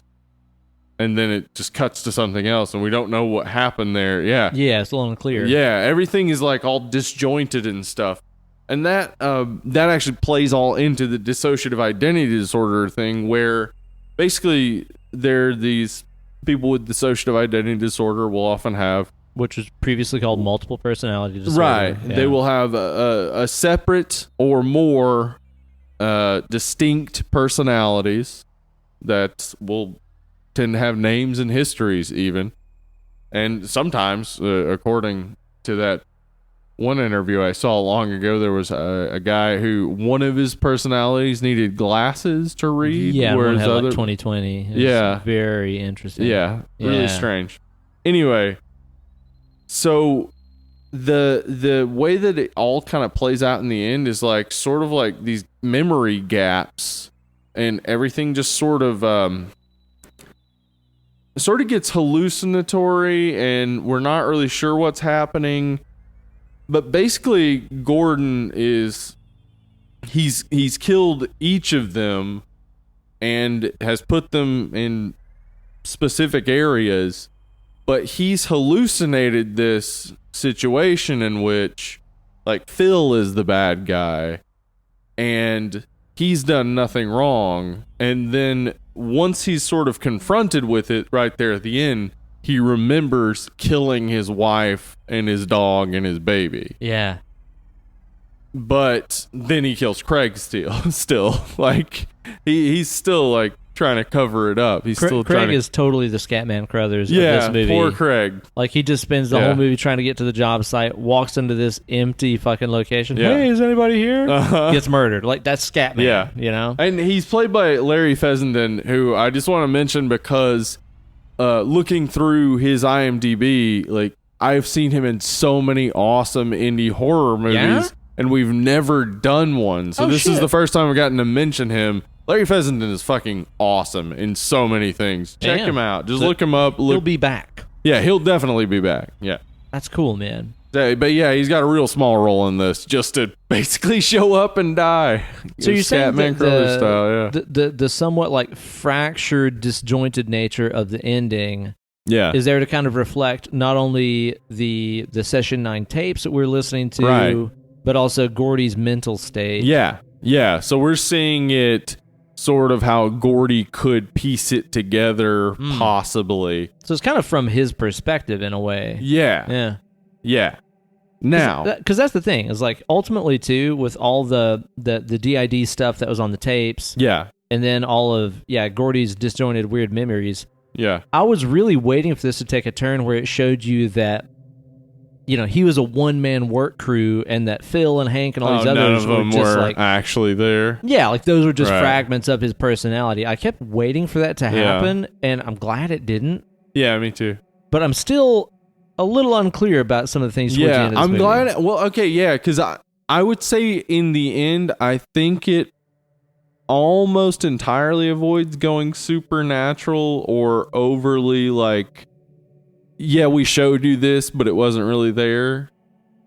The deceptive narrative fault that a lot of movies have. What we definitely have to deal with is what Simon is. It's kind of portrayed as like one of Mary's others. Yeah, but Mary didn't live in the asylum before she killed her brother and her parents. Yeah. She lived in her house. It was Simon, though, that pushed her to do it. Now, Simon says some things. He is asked why he killed the brother and the parents. Yeah. And he says, because Mary let me, Doc. They always do. Okay, so they meaning more than one person that inhabited. Right. So I didn't catch that. So this is something supernatural or something otherworldly. Yeah. Right. And it also says, I live in the wounded, Doc. Now, this is interesting because in about 90% of the cases of dissociative identity disorder, there's a history of abuse in childhood. Yeah, and you create these fragmented personalities to take the damage while your real self is running away or hiding, so to speak, psychologically. Yeah, so Simon then is like a vengeful character almost who gets revenge on people who hurt children. Okay. Well, Gordon killed a baby. Okay, yeah. Before any of this kicks off, Gordon killed a baby. Right. So is this all Simon getting revenge for Gordon killing a baby? Is Simon this, like, protector of children? Well, that's the thing, too, though, is that those descriptions of where Mary's others live, like the princess lives in the mouth because she talks a lot, and like Billy lives in the eyes because he sees everything happen. Yeah. Then you just said Simon lives in the weak and wounded. Like, that's not a location, that's a type of people. Right. I didn't think about that. So so you're saying Simon isn't specific to Mary? No. He of course would be stronger in the insane asylum because these are going to be the weak and wounded. Yeah.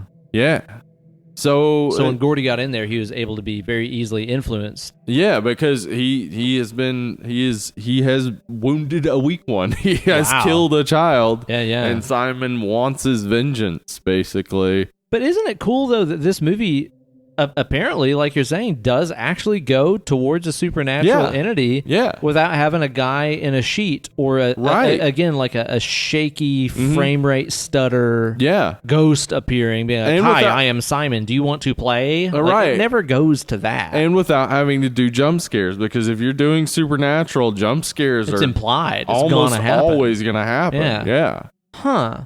That's actually pretty fucking sophisticated, isn't it? So it's a real good stripped down supernatural, almost haunting movie. It's almost a haunting, but Simon is something different. Simon is more of a I mean, it's not even demonic. It's cool because they don't bring in religion in any way. Well, other than the satanic ritual abuse, which I think is Right, pretty but well understood that it's bullshit. Yeah, that's what they're getting at with it, is that was bullshit. It was obviously bullshit and stupid. So I think, yeah, like it's just this, like, it's divorced from a single individual human spirit. It's divorced from all these other things, but it's still supernatural in the idea that it is an entity that can live within people who have been harmed as children. Yeah. Yeah. Man. Yeah. That's pretty fucking cool. So yeah, I thought it was pretty cool. Here's the thing about this movie that I think is the negative. Okay. The ending isn't great. It's not great. Specifically, I think because he sees that hallucination of Phil where Phil keeps telling him he needs to wake up. I think if they cut that, there's no problem. Because that seems to be too overt. Like, he's hallucinating. This isn't real. Like, I don't want Spell that a little too clear. Yeah, I want it to feel still very real. So if you just cut that, the only other things are hallucinations, which are fine. They can add to a surreal feel to the movie without making it feel like it's pointing out to me that these specific things aren't real. Because then what can we know for sure is real? I want it to all be real and also be weird. Instead of, like, there being a moment where it sort of points out that maybe this isn't real.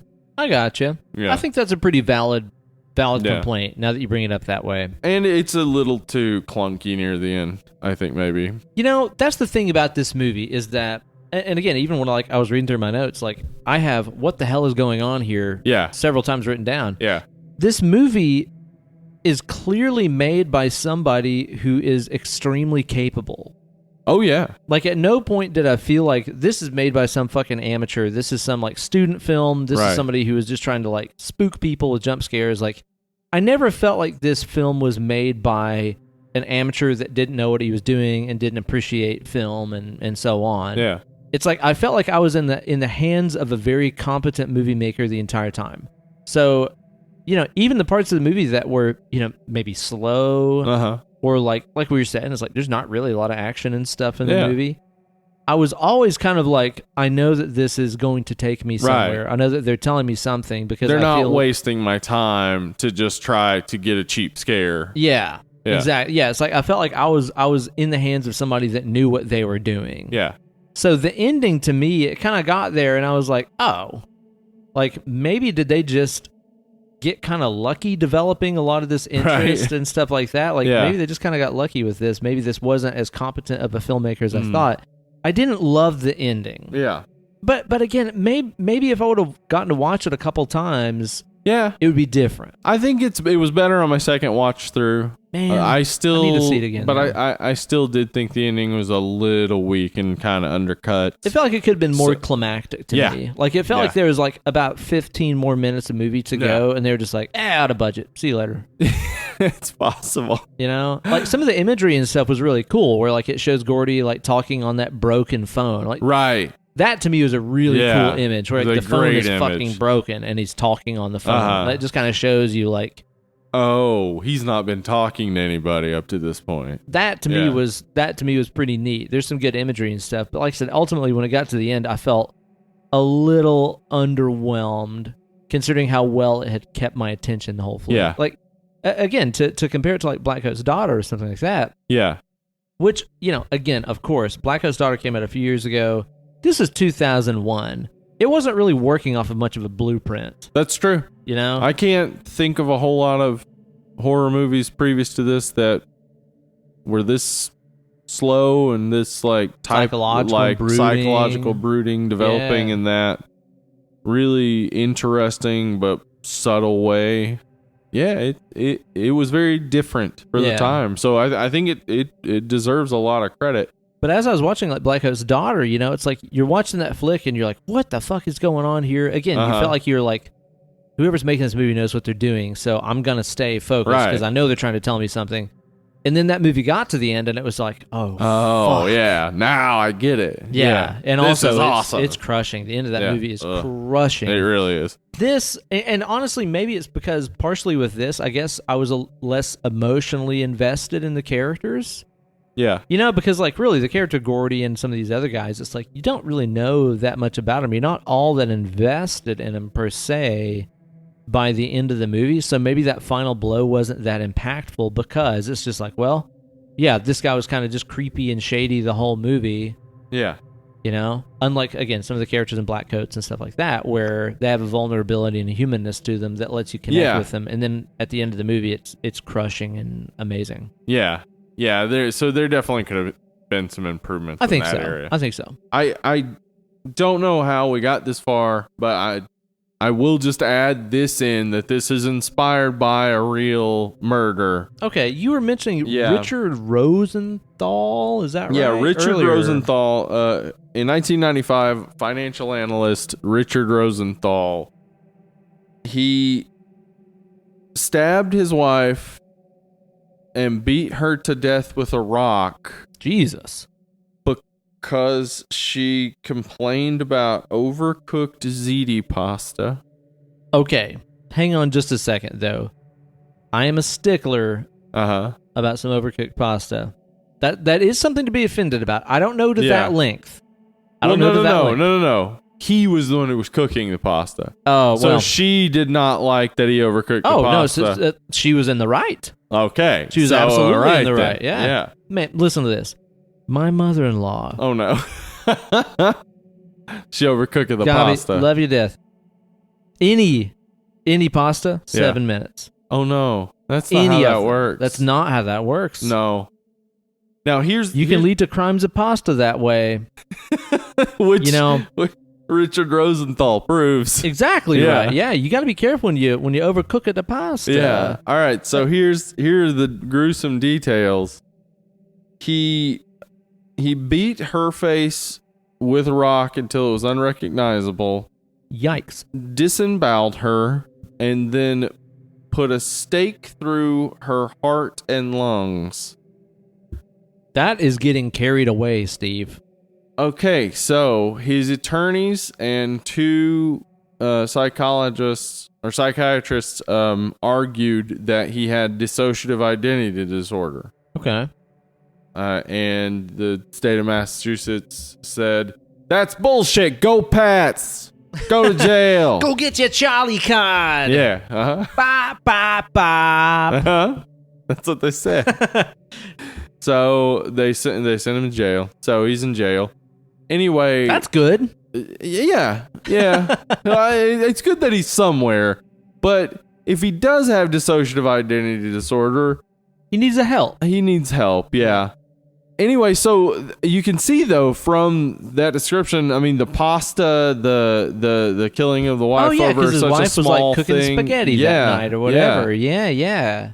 So these small things sort of distilled into the main crime of this story, but then there's also the sort of built up lore around Danvers Mental Institution that also then adds into it. And then it's Brad Anderson and Stephen Gevedon,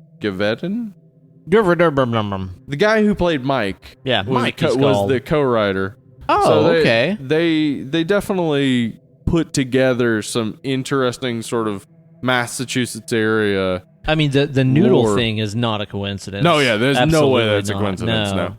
Well, so this is, I think, a well-constructed movie, and despite the issues with the ending, maybe I think it needs to be watched. It's maybe criminally underrated. I don't hear a lot of people talk about it. I tend to agree. I mean, it's like, is this in my top 10 favorite? No, not really. But at the same time, it's like going into this movie completely blind, not knowing a thing about it. Yeah. And again, this is from that early, I mean, very 2001. early 2000s. Yeah, it's not a time with great horror movies. And it's certainly not a time with timeless horror movies. Right. I mean, horror movies in that time period are infested Yeah. with the fucking most horrible Yeah. CGI. Pop stars as actors, Pop stars terrible as actors, CGI, terrible fashion. or torture porn. Yeah, Yeah. I mean, just a lot of fucking trash that is extremely dated. Yeah. I really feel like this movie could have come out a year or two ago. It could have. Yeah. Kate said based on the trailer, she thought the movie was from like the late 70s. Yeah, I could also see It that. could work there. Yeah. Again, minus the cell phones and the Discman. Right, Like, it yeah. could kind of work there too. Uh-huh. I really appreciate the fact that this movie does have a very timeless feel and look and soundtrack about it. Yeah. And like I said, the whole time, I never felt like I was in the hands of somebody that didn't know what they were doing. Yeah. Yeah, there are no, like, real bad, stupid shots or terrible cuts or anything where it's just like, oh, like, come on. Yeah. Everything just flows perfectly together, so you're just really immersed in the story. Total sausage party, this movie. Like, Yes. only the Yeah. voice of a woman and I guess the visions of his wife in the Yeah. movie. But I don't think there's any, like, on-screen women with speaking roles in this flick. Mary, but she's not on screen. screen. Yeah. Well, yeah, all we see is a picture. So, yeah. Total bro dude fest. Total bro dude fest. Total asbestos fest. I think, you know, there can be stories that are predominantly men or predominantly women or even all men or all women. Yeah, totally. Especially when they're critiquing, because I think this is critiquing the level of communication and stuff of this all male crew. I think so too. And Like, maybe it's not. attitudes It's saying like their attitudes towards each other are kind of the problem. Well, and maybe even the attitudes towards men and mental illness. Yeah, you know, where it's like they don't go to each other for help. They all just, like you said, faction off. Yeah. And everybody fucks off and does their own thing and pursues their own mental illness. So in not some passing way. the Bechdel test is still, it's kind of like, well, yeah, I mean, in a movie like this, it's kind of the point. Like, it's about how these men don't communicate and how, like, communication is an issue for them. If there are two people in here who are communicating well, it's gonna kind of undercut the whole message of the thing. Yeah, but yeah, you're right. There's only the one lady and she gets killed. And so that's they not no black great. people in this at all. It's no, all white people. Yeah, all white people. Yeah, that's true. You know, so I don't know. I mean, if you want to nitpick on stuff like that, Yeah, it's there, I guess. it's but there's nits to pick. I enjoyed the movie. Like, after the end of it, I did kind of feel like there were threads that were set up that didn't really pay off. Yeah. You know, I mean, where, like I said, it's I like, think it's more because could the have movie's came so well of the made. tapes. Yeah, same. You know, for sure. Yep. And it's just because the movie is so well made. It's like, it just seems like everything is made with an intent to tell you something or show you something. Yeah, so and you then at the want end, it it's to like, pay off. yeah, never mind. Yeah. You know, so the ending is definitely the weak part, but I really enjoyed the journey, and I do want to watch it again. Again, maybe I would talk even highly, even much more highlier. Yeah. Those are words. If you watch the second time. If I watched the second I time, think possibly, yeah, because I did find everything sort of clicked more for me that second time through. You know, one thing I did want to ask you about here before we get on to rating this thing and stuff too, you mentioned that whole, like, thing about how some people are in the institution for mortified pride. Oh yeah. I wanted to talk about that real quick. I didn't know that what was the fuck just they like meant. that was an immediate question in my mind. What does mortified pride mean? Because they don't explain it at all. No, like, they really don't. leave that but for I you thought to it figure was out. so funny. I looked it up when I found the answer. I was like, oh, that's really interesting. So, mortification is humiliation or shame. So. Okay. Mortified pride. This is according to a Dictionary of Practical Medicine, Volume 2 from 1858. Wow. Okay. Old timey. Yeah. So, the passion for notoriety too frequently entertained by silly or weak persons when suddenly or rudely humbled is often followed by a state of extreme mental collapse or depression, which sometimes terminates itself in suicide. So basically everybody that lives on Instagram and social media suffers from mortified pride. well, one might think, well, they might experience it. but this was very much that, because it gave some examples of when this might happen, and one of them was failure of attempts at becoming conspicuous at public meetings, meaning being noticed. Okay, all right. In the Senate or at the bar, and in this case, the bar would mean in a legal practice. Yeah. Not getting a pull. Or even upon the boards of a theater. So yeah, this is about people who are trying to get into the public eye and fail at it. And then this is apparently the diagnosis they had in the 19th century was mortified pride. So if you were you were watching the movie and you were like, what the fuck is mortified pride? That's what it is. And so to the water baths or the electroshock with you. They wouldn't have done that back then. 1858. I don't know. If it was a woman, they would have been using. They didn't have vibrators yet. They would have been manually masturbating her. Yeah. If it was a man, they usually gave him stimulants. I think they gave him either triangular weights to lift or a pickle barrel with suspenders to wear. I think that was the treatment. Purposes. Yeah. Go wear this pickle barrel in public, rapscallion. And lift these triangular weights. Up. And once you've burst out of the barrel, you're cured. It's a pretty cool flick, Steve. Yeah, it is interesting. Is it perfect? No, but is it going to take all day?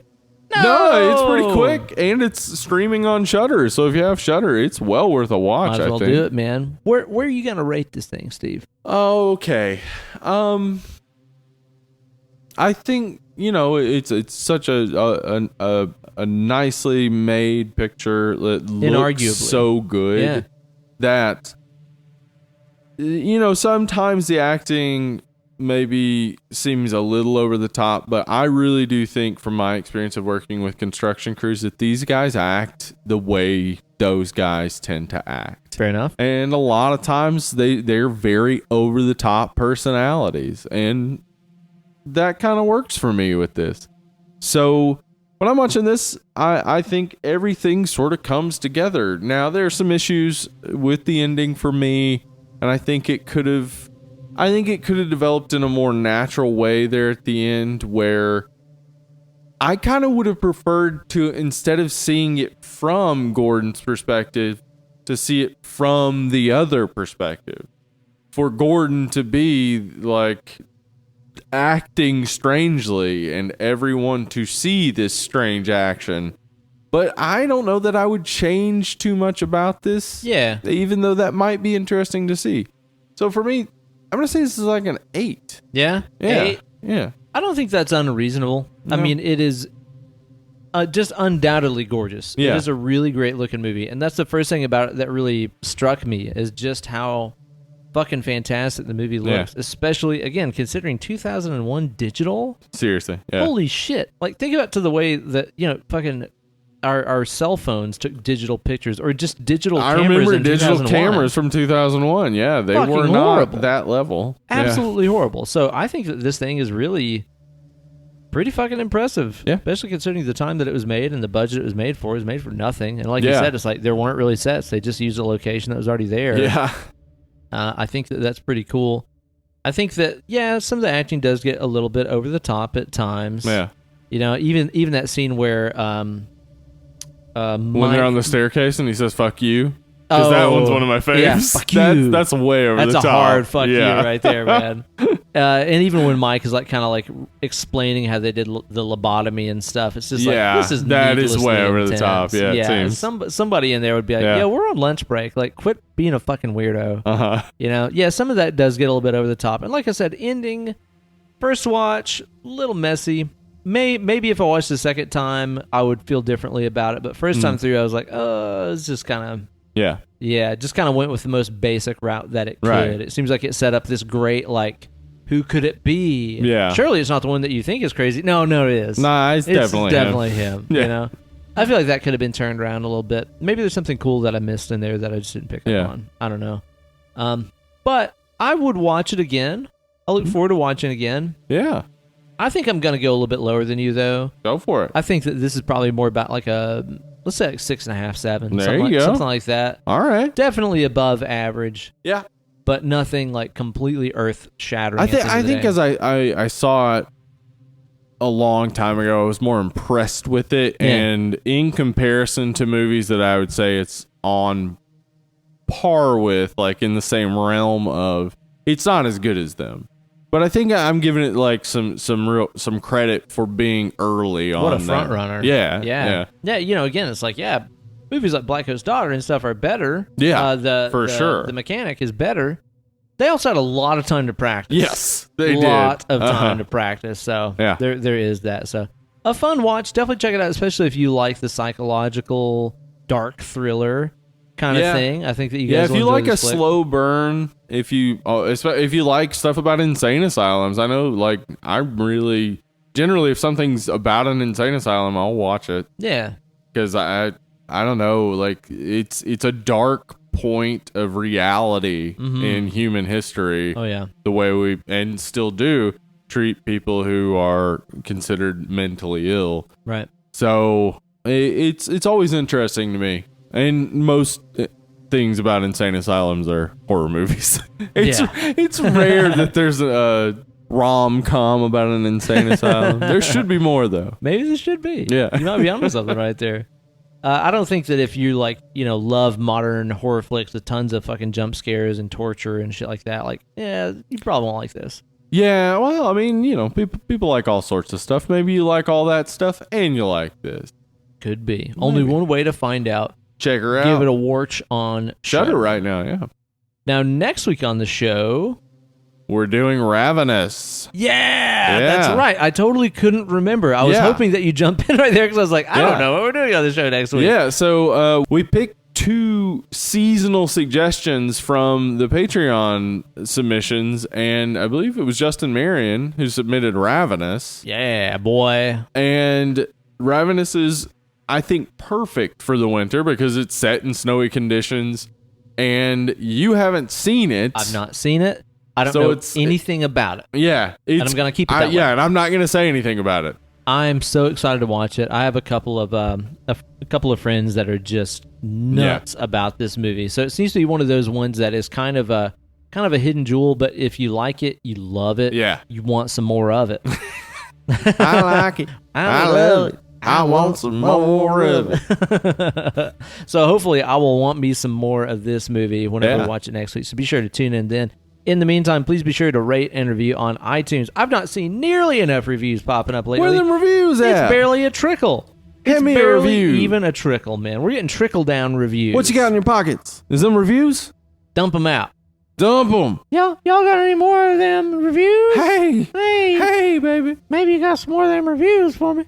Yeah, please be sure to go in there, rate and review on iTunes. Helps a ton. I'm going to come up with some kind of fun incentive to make people go and review the show. Like, when did you maybe we got stuff to give away. Yeah, like, maybe you know what we should do? Something. Is like after we get those like koozies and stuff going.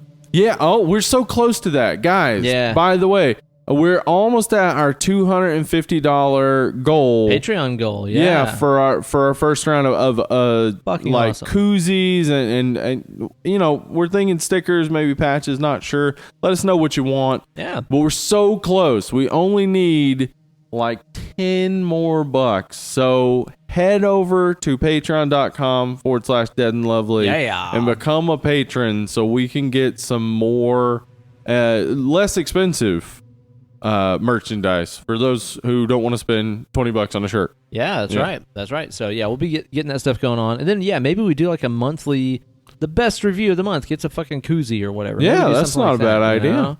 So you guys be sure to go in there, rate and review on iTunes, follow us on social media and shit. Yeah. At Dead and Lovely Pod on Twitter and Instagram. Boom. Dead and Lovely. The Facebook. Okay. I know how to find the Facebook group now. Yeah. It's just facebook.com/Dead and Lovely. Well, that fucking works, doesn't it? Boom. That really works pretty well. Email us at deadandlovelypod@gmail.com. If you want to buy a shirt, we got shirts available. Small through triple XL. Small through XL are 25. Double XL through triple XL are 28. email us at dadandlovelypod@gmail.com with your order. I'll send you back a price with shipping, and then you send us that money on paypal.me/dadandlovely. Yeah. And I send you out shirts. That's right. That's how it works. Pretty easygoing situation. Yeah. Makes sense to me. Mm-hmm. Well, you guys have been absolutely fantastic. It's been fun chatting about one of the movies that you guys picked us out for to do. That's what you said. Those are words. You picked us out for to do. You know what I fucking meant. Uh-huh. You know damn well what I mean. You know damn well which war. It's been a fun show. We'll see you guys next time. Steve, hope you have yourself a good and happy Thanksgiving. You too. Thank you very much, Have man. one. Yeah. And we'll catch you guys next week. Bye. Bye.